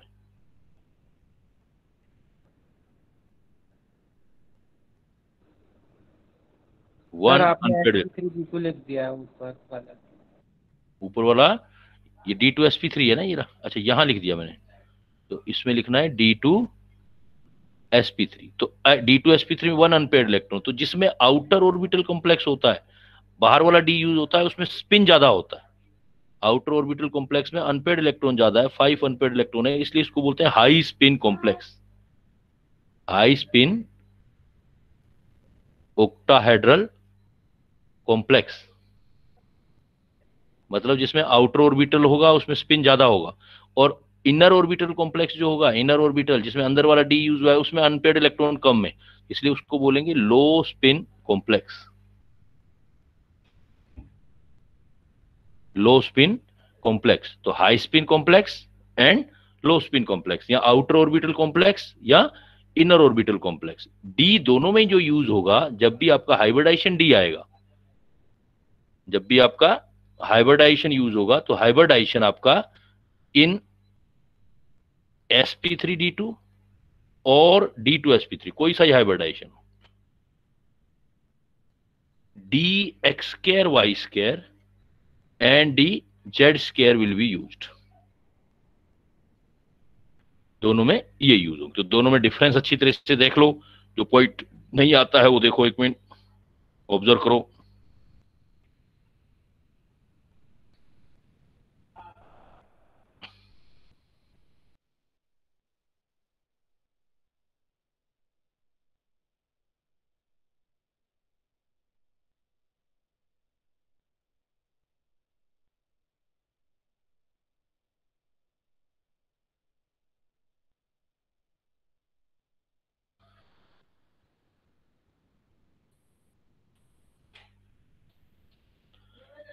क्लियर है बेटा? कोई डिफरेंस दोनों में देख लो, किसी भी स्टूडेंट को कोई डाउट आ रहा हो। लेकिन ये ध्यान रखना, ये ऑक्टाहेड्रल कॉम्प्लेक्सेस में ही होता है, इनर और आउटर ऑर्बिटल, मतलब जब sir coordination number sp3 6। d2 और d2sp3 दोनों में ज्योमेट्री सेम रहेगी? ज्योमेट्री सेम रहेगा, बिकॉज 6 बॉन्ड है ना, 6 बॉन्ड का अरेंजमेंट सेम रहेगा, एंगल सेम रहेंगे, ज्योमेट्री ऑक्टाहेड्रल ही होगा।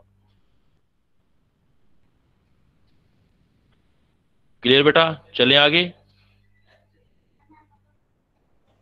Okay sir.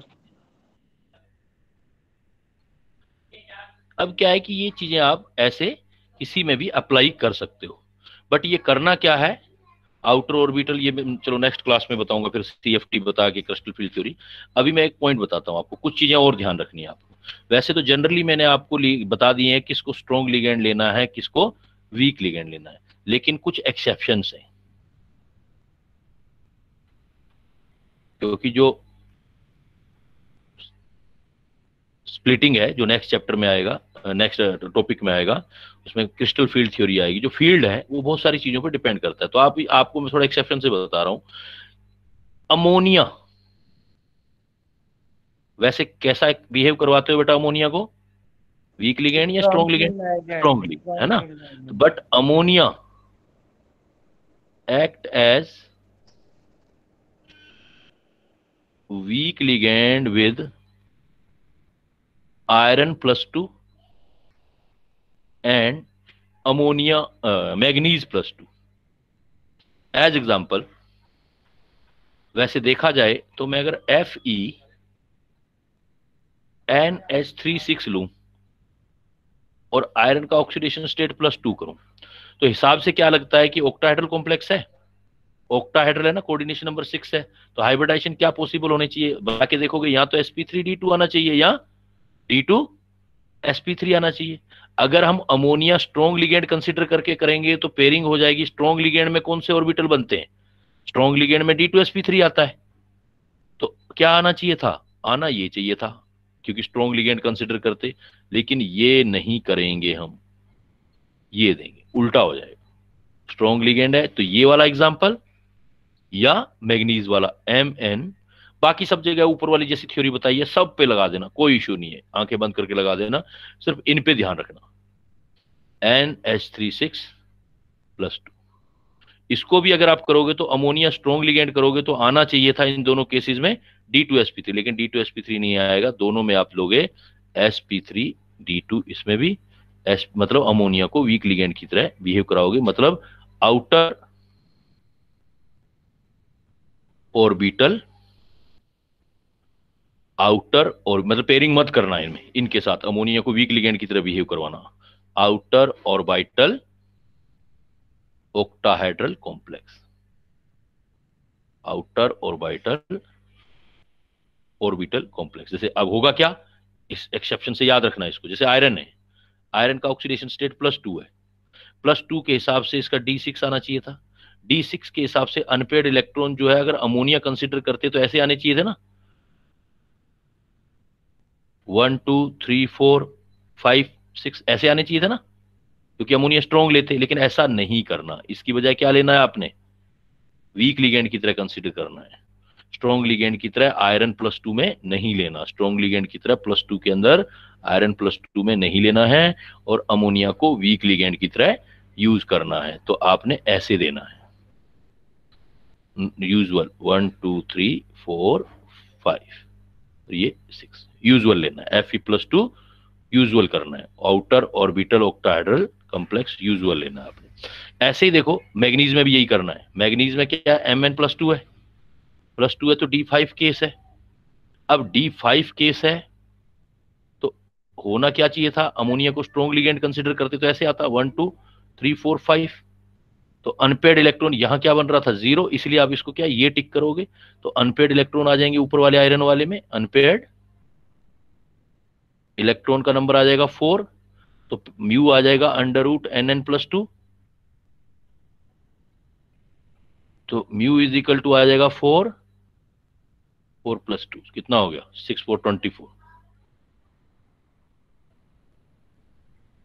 24। ऐसे D5 में ये नहीं होगा,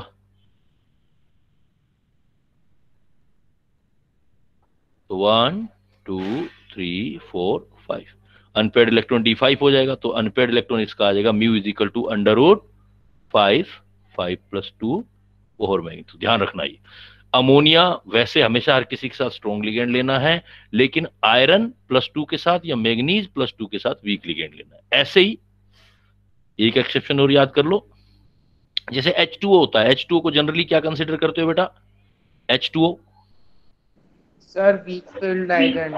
वीक फील्ड लेते हैं, जनरली वीक लेते हैं, लेकिन H2O एंड ऑक्जेलेट C2O42 ये भी वीक होता है जनरली। H2O और C2 ऑक्जेलेटो वाला जो बताया था वीक होते हैं, लेकिन इनको एक्ट एज स्ट्रॉन्ग लिगेंड लेना, ये वाले आ जाए एक्ट एज स्ट्रॉन्ग लिगेंड, किसके साथ, विद कोबाल्ट +3। अगर कोबाल्ट आपका +3 आ जाए तो इसके साथ इसको भी आपने स्ट्रॉन्ग लिगेंड लेना है। तो इसमें भी ध्यान रखना है देखो आपको, तो जो चीजें हैं उनको बाकी सब जगह आप लगाओगे यूजुअल ट्रेंड, लेकिन ये चीजें ध्यान रखनी है कि कोबाल्ट के साथ +3 में हो, +2 में नहीं, कोबाल्ट +3 हो, ये ध्यान रखना। कोबाल्ट +3 में और वाटर ऑक्सिलेट आ जाए तो स्ट्रॉन्ग लिगेंड की तरह बिहेव कराना। जैसे एग्जांपल, जैसे सपोज मैं लिखूं कोबाल्ट +3 ऑक्सीडेशन स्टेट में लिखूंगा H2O6, कोबाल्ट H2O6 ऊपर आ गया सपोज 3 पॉजिटिव, तो इस हिसाब से कोबाल्ट में D7S2 होता है तो D6 केस हो गया, ये तो कोबाल्ट +3 में 3 इलेक्ट्रॉन निकल गए, D6 है तो वाटर जनरली अगर कंसिडर करते तो वीक लिगेंड कंसिडर करते, आप वीक लिगेंड कंसिडर करते तो ऐसे करते ना 1 2 3 4 5 6, तो ऐसा नहीं करना, इसको वीक नहीं करना है, इसको कंसिडर करना है स्ट्रॉन्ग, मतलब वाटर को आपने स्ट्रॉन्ग बिहेव करवाना है। तो आ जाएगा आपका 1 2 3 4 5, तो 1 2 इटसेल्फ पेयरिंग चल जाएगी, 1 2 3 4 5 6, तो आपका हाइब्रिडाइजेशन आ जाएगा D2sp3, उनमें हाइब्रिडाइजेशन आएगा आउटर ऑर्बिटल है sp3d2, तो अनपेयर्ड इलेक्ट्रॉन का भी फर्क पड़ जाएगा। तो चाहे H2O आ जाए चाहे ये लगा लेना ऑक्सिलेट वाला C2O4 का 6। तो देखो मैं दोबारा रिपीट करता हूं कुछ चीजें, इलेक्ट्रोकेमिकल सीरीज में अब ऊपर से आओगे तो कुछ और कॉन्सेप्ट्स बनेंगे आपके।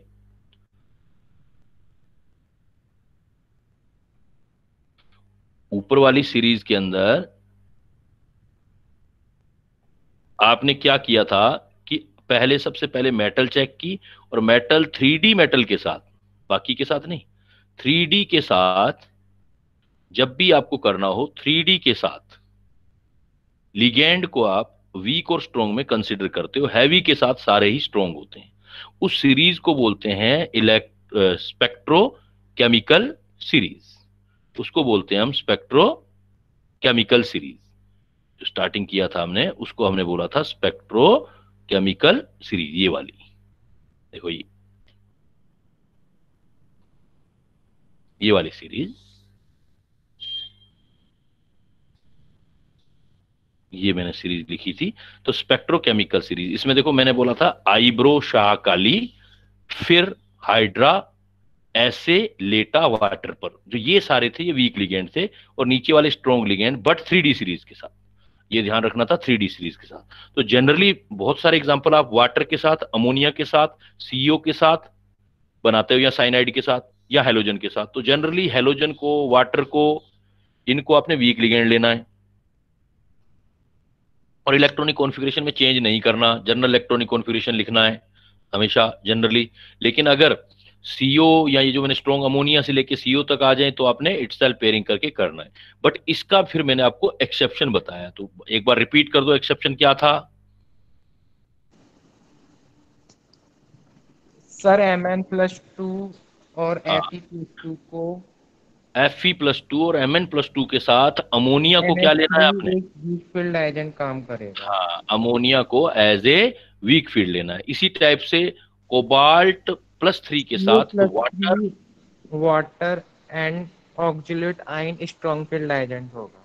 हाँ, स्ट्रॉन्ग लिगेंड होगा। तो ध्यान रखना, नहीं तो अगर ऊपर वाले से करोगे तो आप देखोगे कि आपका आंसर ठीक नहीं आ रहा, क्योंकि एक्चुअली प्रैक्टिकल रिजल्ट से मैच खानी चाहिए चीजें। एक चीज और मैंने आपको एक बात बताई है कि कभी भी पेयरिंग या इटसेल्फ पेयरिंग जो की जाती है इन प्रेजेंस ऑफ, एक चीज मैंने जो बताई है, in presence of 3D metal and strong ligand, itself pairing करते हो आप, इटसेल्फ पेयरिंग। लेकिन किसके लिए एप्लीकेबल है? एप्लीकेबल फॉर, मैंने अभी बताया था आपको एक चीज, एप्लीकेबल फॉर D4 से आगे चलेगा, D4 से D7 8 तक कर लो आप, इन 3 जगह में एप्लीकेबल होगा ये। D4 से D7 तक आपको एप्लीकेबल होगा। जैसे सपोज मैं आपको कहूं एग्जाम्पल इसका बनाओ, क्रोमियम CrNH36+3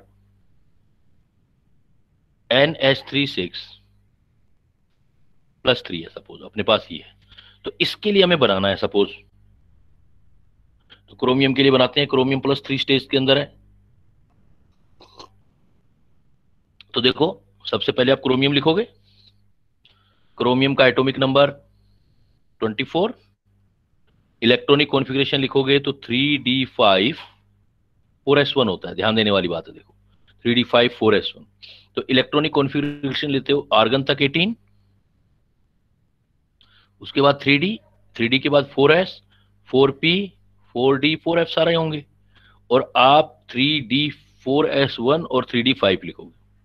अब यहाँ क्रोमियम का ऑक्सीडेशन स्टेट +3 है, तो Cr+3 के लिए लिखोगे आप, तो Cr+3 में आ जाएगा आर्गन का 18, एक इलेक्ट्रॉन ये निकल गया 2 इधर से, तो ये कितना रहेगा 3d3, 4s0, 4p0, 4d0 और 4f0। अब इवन देखो क्रोमियम के साथ क्या रखा हुआ है, क्रोमियम कौन सी सीरीज का है? 3D सीरीज क्रोमियम, का है। और अगर 3D सीरीज का है तो अमोनिया कैसा लिगेंड है? Strong field agent. Strong field ligand है। अगर स्ट्रॉन्ग फील्ड है तो हमें क्या करना होता था? पेयरिंग। लेकिन वो इटसेल्फ पेयरिंग कहां से आगे बताई थी मैंने? सर 4D से। D4 से। लेकिन ये केस कौन सा आ रहा है? इटसेल्फ पेयरिंग नॉट एप्लीकेबल, यहां पर एप्लीकेबल नहीं है। क्यों एप्लीकेबल नहीं है बेटा यहां पर? ड्यू टू, बिकॉज कौन सा कॉन्फ़िगरेशन आ रहा है?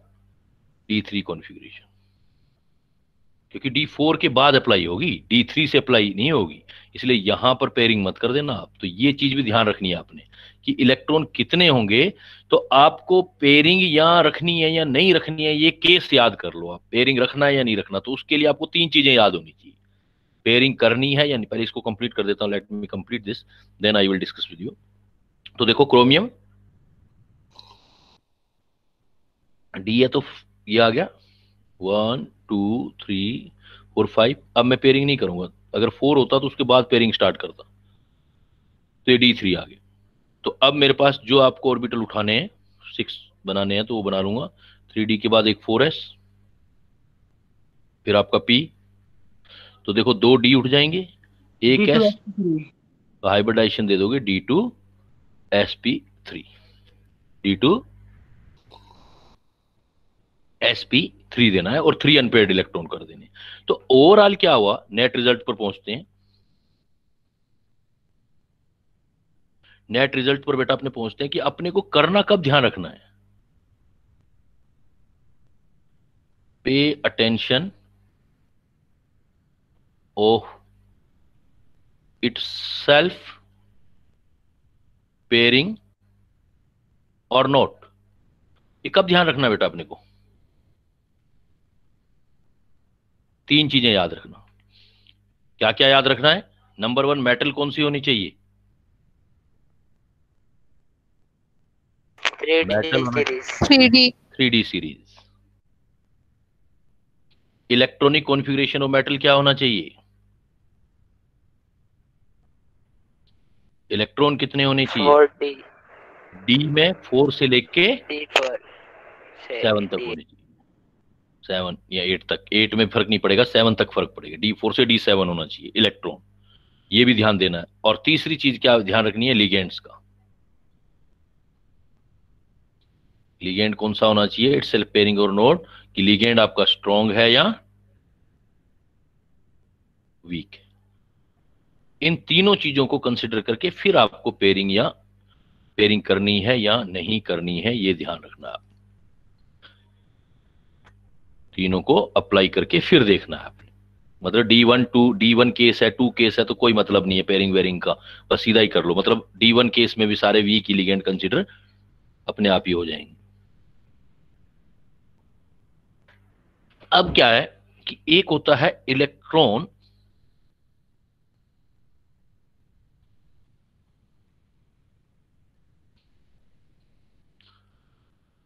Transferring process.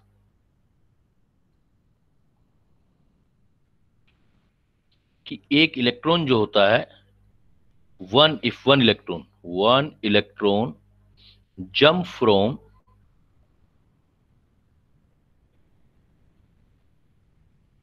Lower d orbital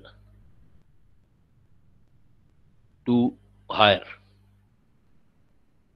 orbital, energy के हिसाब से कह रहे हैं। इसके लिए मस्ट कंडीशन क्या होनी चाहिए? Must condition 3D metal, 3D में 7 या 3D9 केस होना चाहिए। 3D7 और 3D9 विद स्ट्रॉन्ग लिगेंड हो जाए।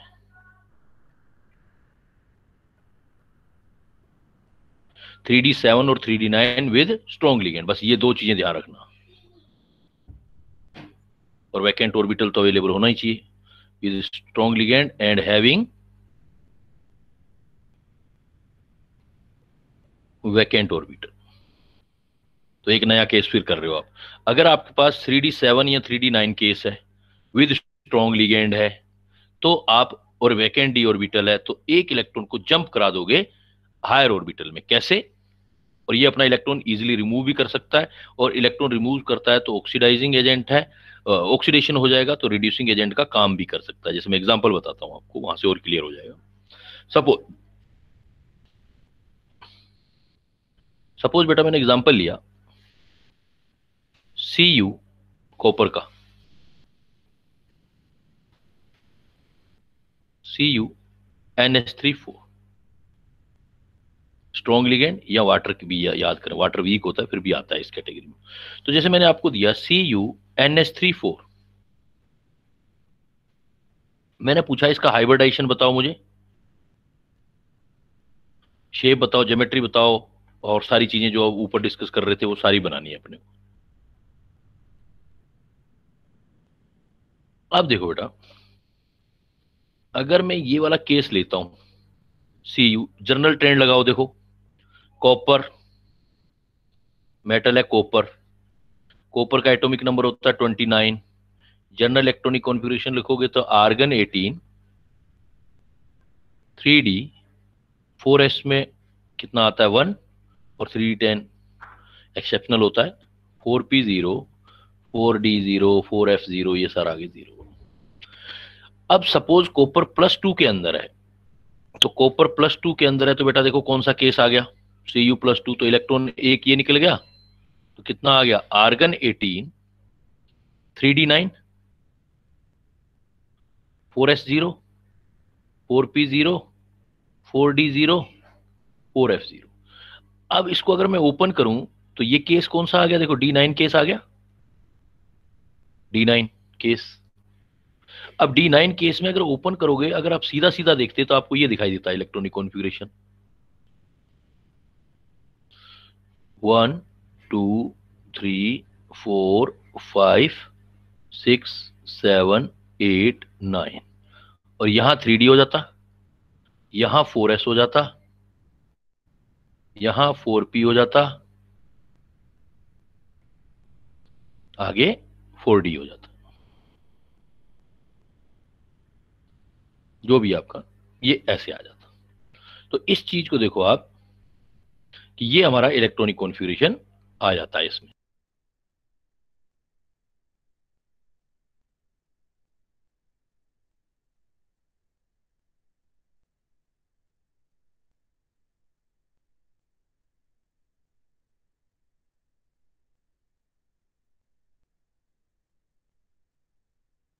सर आपको किसी ने म्यूट कर दिया।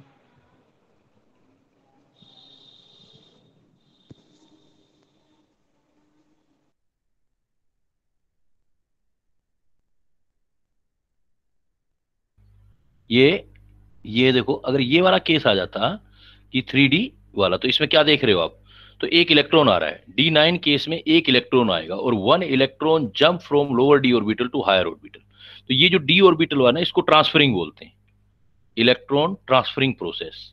तो अब क्या होगा इस केस के अंदर, ये जो इलेक्ट्रॉन देख रहे हो आप, जो 1 इलेक्ट्रॉन है ये वाला जंप करता है और d में चला जाता है, इस वाले d को छोड़ के ये 4s 4p और ये 4 वाले d में चला जाता है। तो इसको बोलते हैं electron transferring process, electron transferring process. तो इलेक्ट्रॉन ट्रांसफरिंग प्रोसेस किस में हुआ बेटा, देखो जो मैंने कंडीशन बताई, इलेक्ट्रॉन ट्रांसफरिंग प्रोसेस हर किसी में नहीं होगा, या तो केस क्या होना चाहिए, तीनों चीजें होनी चाहिए, एक भी नहीं, all three condition must, all three condition. Three condition कौन सी, केस होना चाहिए 3d7 या 3d9, स्ट्रॉन्ग लिगेंड या वाटर होना चाहिए, और वैकेंट ऑर्बिटल होना चाहिए। देखो कॉपर है, कॉपर किसके साथ है, कॉपर विद अमोनिया, अमोनिया कैसा लिगेंड है बेटा, स्ट्रॉन्ग। आवाज आ रही है ना बच्चों, आवाज आ रही है, यस अरे बेटा सर।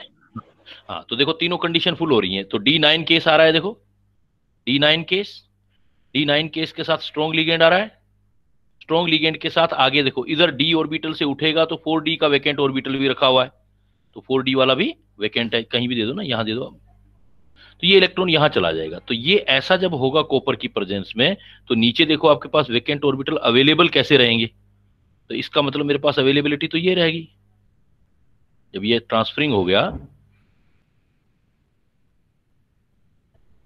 1 2 3 4 5, इधर 4s हो गया, ये 4p हो गया, ये सपोज 4d में एक इलेक्ट्रॉन चला गया, तो ये यहां पेयरिंग रहेगी, यहां तक जो एक इलेक्ट्रॉन था वो ट्रांसफर होकर इधर चला गया।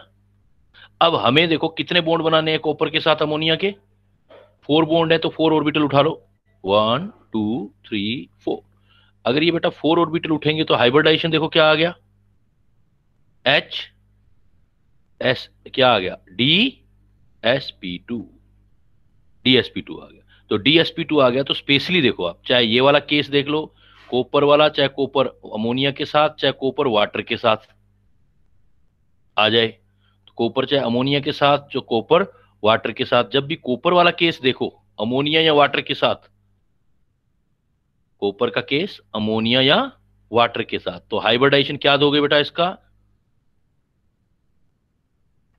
ये ब्लू होते हैं, ब्लू कॉम्प्लेक्स हैं, ब्लू, ब्लू कलर आता है, ब्लू कॉम्प्लेक्स। तो देखो, जब भी कॉपर के साथ 4 अमोनिया आ जाए +2 स्टेट में, या कॉपर के साथ वाटर आ जाए 4 +2 स्टेट में, देन आपका हाइब्रिडाइजेशन देखो क्या निकल के आ गया,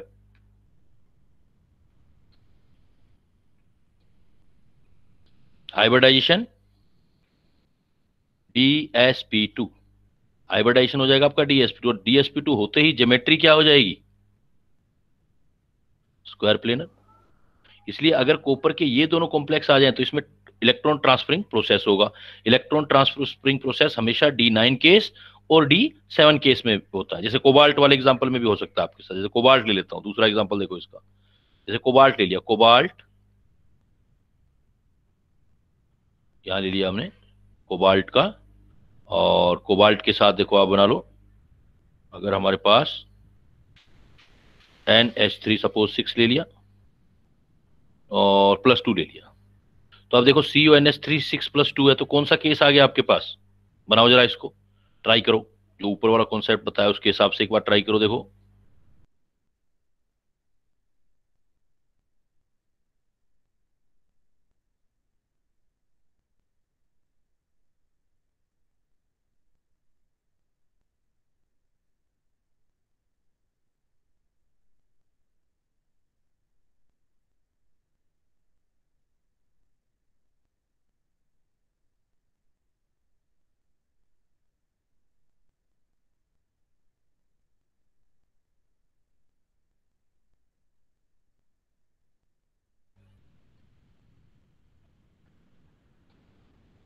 CONH3 6 + 2 का।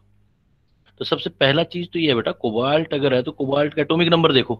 कई बच्चे तो यहीं पर क्वेश्चन को डेड कर देते हैं, उनको एटॉमिक नंबर ही ध्यान नहीं होता। तो कोबाल्ट का एटॉमिक नंबर होता है 27। 27। हाँ, कई बच्चों के साथ तो यही प्रॉब्लम हो जाता है। तो 27 है, तो इसका मतलब ये केस आ जाएगा आपका आर्गन तक 18 इलेक्ट्रॉन, आर्गन तक 18 3D, और 4s2 3D6। लेकिन अब कोबाल्ट +3 में तो है, हाइब्रिडाइजेशन। कोबाल्ट कितना हो गया, 7 है ना, 3D7। तो कोबाल्ट +2 ऑक्सीडेशन स्टेट में, तो कोबाल्ट +2 आते ही देखो क्या आ गया, कौन सा केस आ गया मेरे पास, 3D7, 4s0, 4p0, 4d0, 3D7 case आ गया। तो अब कोबाल्ट +2 के अंदर है, और आपका कोबाल्ट +2 आते ही ये आपके पास केस आ गया +2 वाला बेटा। तो कोबाल्ट में +2 है तो D7 केस, पहली बात। और D7 केस हो गया एक तो, और विद क्या है कोबाल्ट के साथ, देखो अमोनिया है।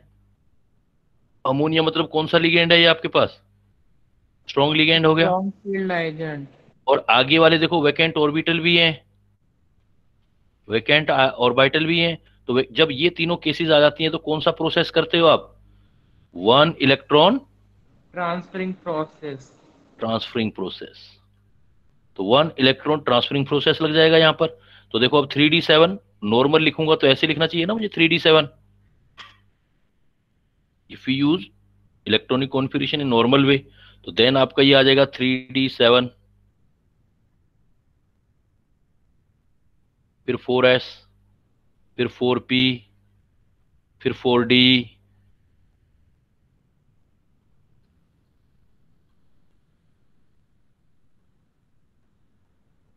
अब 3D7 है तो वैसे इलेक्ट्रॉनिक लिखें तो ये आएगा 1।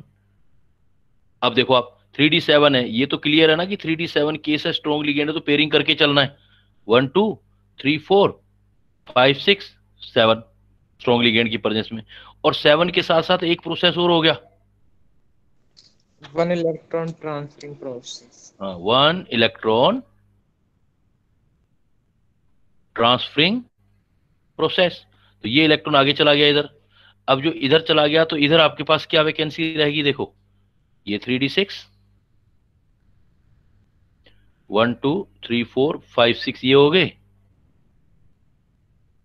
एक इलेक्ट्रॉन बेटा आगे जा चुका है अभी तक, तो एक इलेक्ट्रॉन आगे आ गया। तो अब मुझे जो वैकेंट ऑर्बिटल उठाने हैं वो तो ये उठ गए ना, 1 2 3 4 5 6। तो हाइब्रिडाइजेशन देखो क्या आ गया, CONH3 6 में आपको अमोनिया के साथ 6 बॉन्ड बनाने थे, तो अमोनिया के साथ 6 बॉन्ड बनाने थे, तो हाइब्रिडाइजेशन आपका आ गया H = SP3, नहीं, H = D2sp3 और इनर ऑर्बिटल बन गया,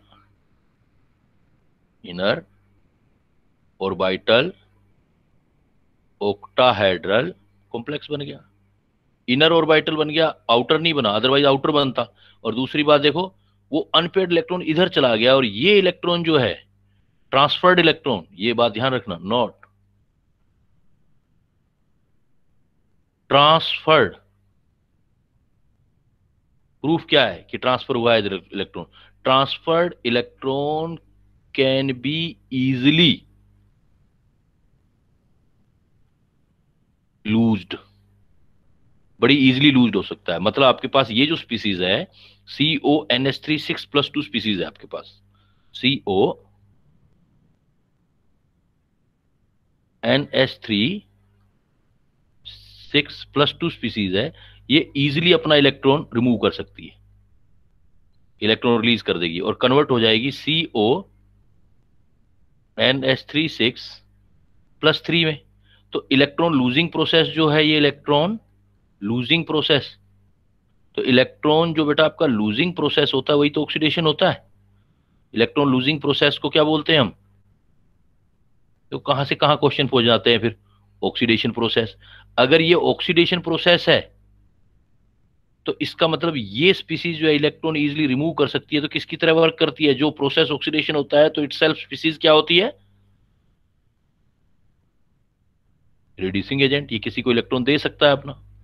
तो आपका CO, इसीलिए हम बोलते हैं कि why CONH3 2 positive act as reducing agent. तो आंसर होगा ड्यू टू जो इलेक्ट्रॉन ट्रांसफरिंग प्रोसेस हुआ है उस रीजन से आप इसको कर सकते हो आप।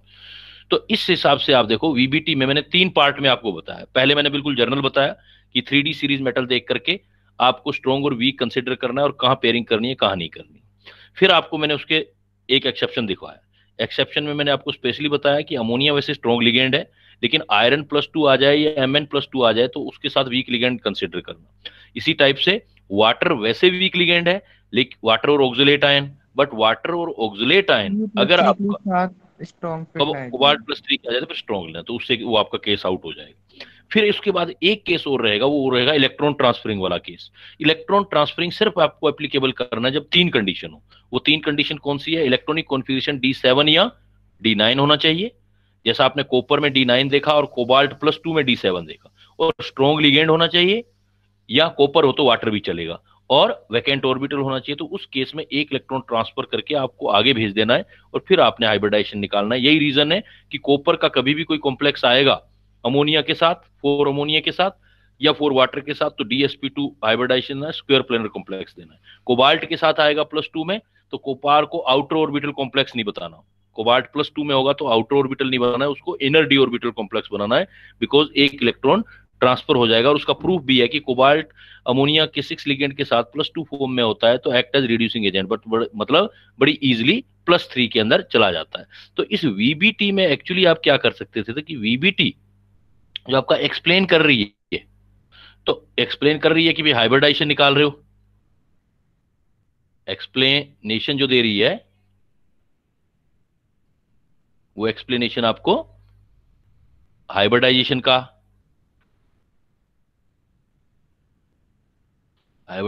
दे रही है, ज्योमेट्री दे रही है, लेकिन आपको कई चीजें याद रखनी पड़ रही हैं। भाई इलेक्ट्रॉन ट्रांसफरिंग करें या ऐसा करें वैसा करें, तो हाइब्रिडाइजेशन, ज्योमेट्री, और इसको बोलते हैं क्वालिटेटिव मैग्नेटिज्म बता रही है कि अनपेड इलेक्ट्रॉन होंगे तो पैरामैग्नेटिज्म होगा, मैग्नेटिज्म बता रही है। तो इसकी लिमिटेशन क्या है? देखो, सबसे बड़ा लिमिटेशन इसका है कि VBT के अकॉर्डिंग ये बॉन्ड एक कोऑर्डिनेट बॉन्ड है, और इसमें सारा रोल जो इसका सारा एम्फेसिस है, वो सारा का सारा जो अटेंशन है वो मेटल पे ज्यादा दे रहा है। पे अटेंशन मोर ऑन मेटल। ये जो स्ट्रॉन्ग और वीक लिगेंड भी बता रहा हूं, ये याद करने के लिए बता रहा हूं, ये VBT ने नहीं बताया था। ये एक आगे थ्योरी पढ़ेंगे नेक्स्ट क्लास में, क्रिस्टल फील्ड थ्योरी, उसने बताया था कि लिगेंड स्ट्रॉन्ग या वीक होते हैं। तो pay attention more on metal than ligand. ये था। तो इससे क्या है कि अगर हमें स्ट्रॉन्ग और वीक लिगेंड का पता ना हो तो हम पेयरिंग और नी पेयरिंग कर ही नहीं सकते। तो ये स्ट्रॉन्ग लिगेंड और वीक लिगेंड वीबीटी ने नहीं बताया, आगे चल के एक दूसरी थ्योरी है क्रिस्टल फील्ड थ्योरी, उसने बताया। तो लिगेंड पर तो इसका टेंशन ही नहीं था, इसलिए लिगेंड के बारे में तो उसने बताया नहीं था, वो तो मैंने ट्रिक सिखाया है कि ऐसे करना है आपको। तो इसलिए इससे क्या पढ़ते हैं हम, ये किस चीज को नहीं करता, नॉट एक्सप्लेन क्वांटिटेटिव, मतलब कितनी क्वांटिटी में कितने अनपेड इलेक्ट्रॉन होंगे, वो स्ट्रॉन्ग और वीक लिगेंड कंसीडर करके ही पता लगता है। Note explain quantitative magnetic behaviour, इसको एक्सप्लेन नहीं कर पा रहा है। कलर को नोट एक्सप्लेन, देखो अभी कलर वलर के बारे में बात नहीं की है हमने, नोट एक्सप्लेन कलर और ऑप्टिकल प्रॉपर्टी बोलेंगे हम, और ऑप्टिकल प्रॉपर्टीज, क्योंकि स्ट्रॉन्ग और वीक लिगेंड कंसीडर करके आपको पता लग रहा है। मतलब ये क्या है जो स्ट्रॉन्ग और वीक लिगेंड के बारे में नहीं बताता, वो तो हमने कंसीडर किया है। Note gives idea about strong और वीक लिगेंड। ये आइडिया हमने क्यों लिया, ये अगली थ्योरी को मिक्स करके मैंने आपको बताया, जिससे क्वेश्चन आपके नहीं रुके, क्वेश्चन सोल्व हो जाए। Note gives idea about strong and week ligand, तो वीक लिगेंड नहीं पता तो नहीं बता सकता ये। Note explain inner orbital complex and outer orbital complex, inner orbital and outer orbital complex. ये सारी चीजें फिर कहां से आइडिया आता है, ये जो आइडिया आया है ये सारा जिसका है, ये सारी चीजें किससे एक्सप्लेन होंगी, these all aspect can be explain by, अब एक थ्योरी पढ़ेंगे हम, लिगेंड फील्ड थ्योरी या crystal field stabilization energy, can be explain by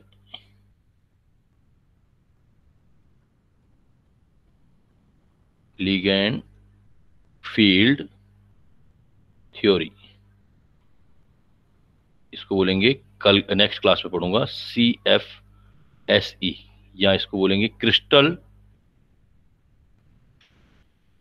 field theory. जो थोड़े बहुत केस जो पूरा एक्सप्लेनेशन देगा वो आपकी CFT देगी। तो आप कुल मिला के क्या सीख रहे हो, बॉन्डिंग, थोड़ी बहुत बॉन्डिंग वर्नर ने बताई, उसके बाद मेटल कार्बोनिल में स्पेशली आप इफेक्टिव एटॉमिक नंबर से बॉन्डिंग एक्सप्लेन कर पाए, उसके बाद आप VBT से काफी हद तक कई चीजें एक्सप्लेन कर पाए, लेकिन उसमें हमें एक और थ्योरी का यूज करना पड़ रहा है जो है क्रिस्टल फील्ड थ्योरी, मतलब लिगेंड वीक है या स्ट्रॉन्ग है उसका हेल्प लेना पड़ रहा है। तो नेक्स्ट में हम फिर ये करेंगे, तो यहाँ हमारा क्लोज हो जाएगी सारी। हाँ बेटा बोलो अब। सर जो आपने CuNH3 का होल फॉर +2 में जो कलर बताया है वो एक ऑड इलेक्ट्रॉन की वजह से कलर दे रहा है।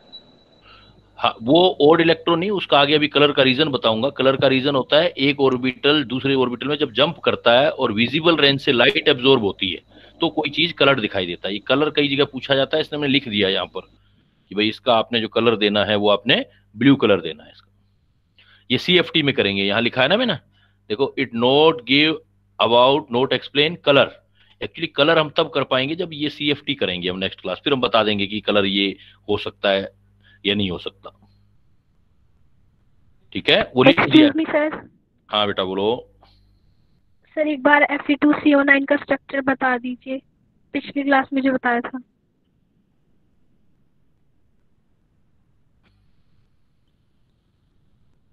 Fe में CO9 में Fe एक Fe एक Fe से अटैच होगा और एक CO दो CO तीन CO बीच में अटैच होंगे, ब्रिज बनाएंगे, और फिर तीन तीन CO इनके पास होंगे।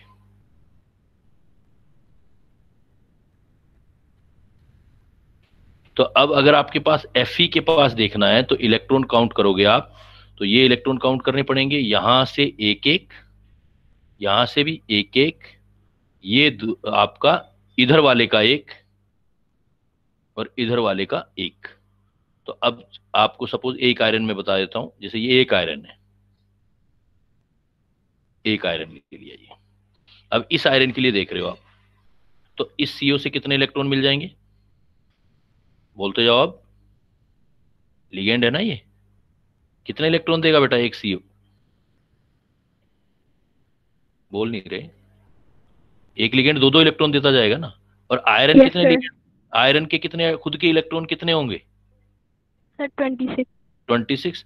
इधर से एक मिल जाएगा, इधर से एक मिल जाएगा, ये वाला एक हम शेयरिंग में ले रहे हैं तो यूज कर सकते हैं, ये लिख कर सकते हैं। तो आयरन का देखो टोटल कितना हो गया, 6 + 26 + 4, 1 1 2 3 4, तो टोटल कितना आ गया, 36 इफेक्टिव एटॉमिक नंबर हो गया। अगर आप इस आयरन के लिए ले रहे हैं, दूसरे वाले आयरन को यूज करना चाहते हैं, फिर दूसरे वाला यूज करो आप, इसके लिए ऐसे करो आप।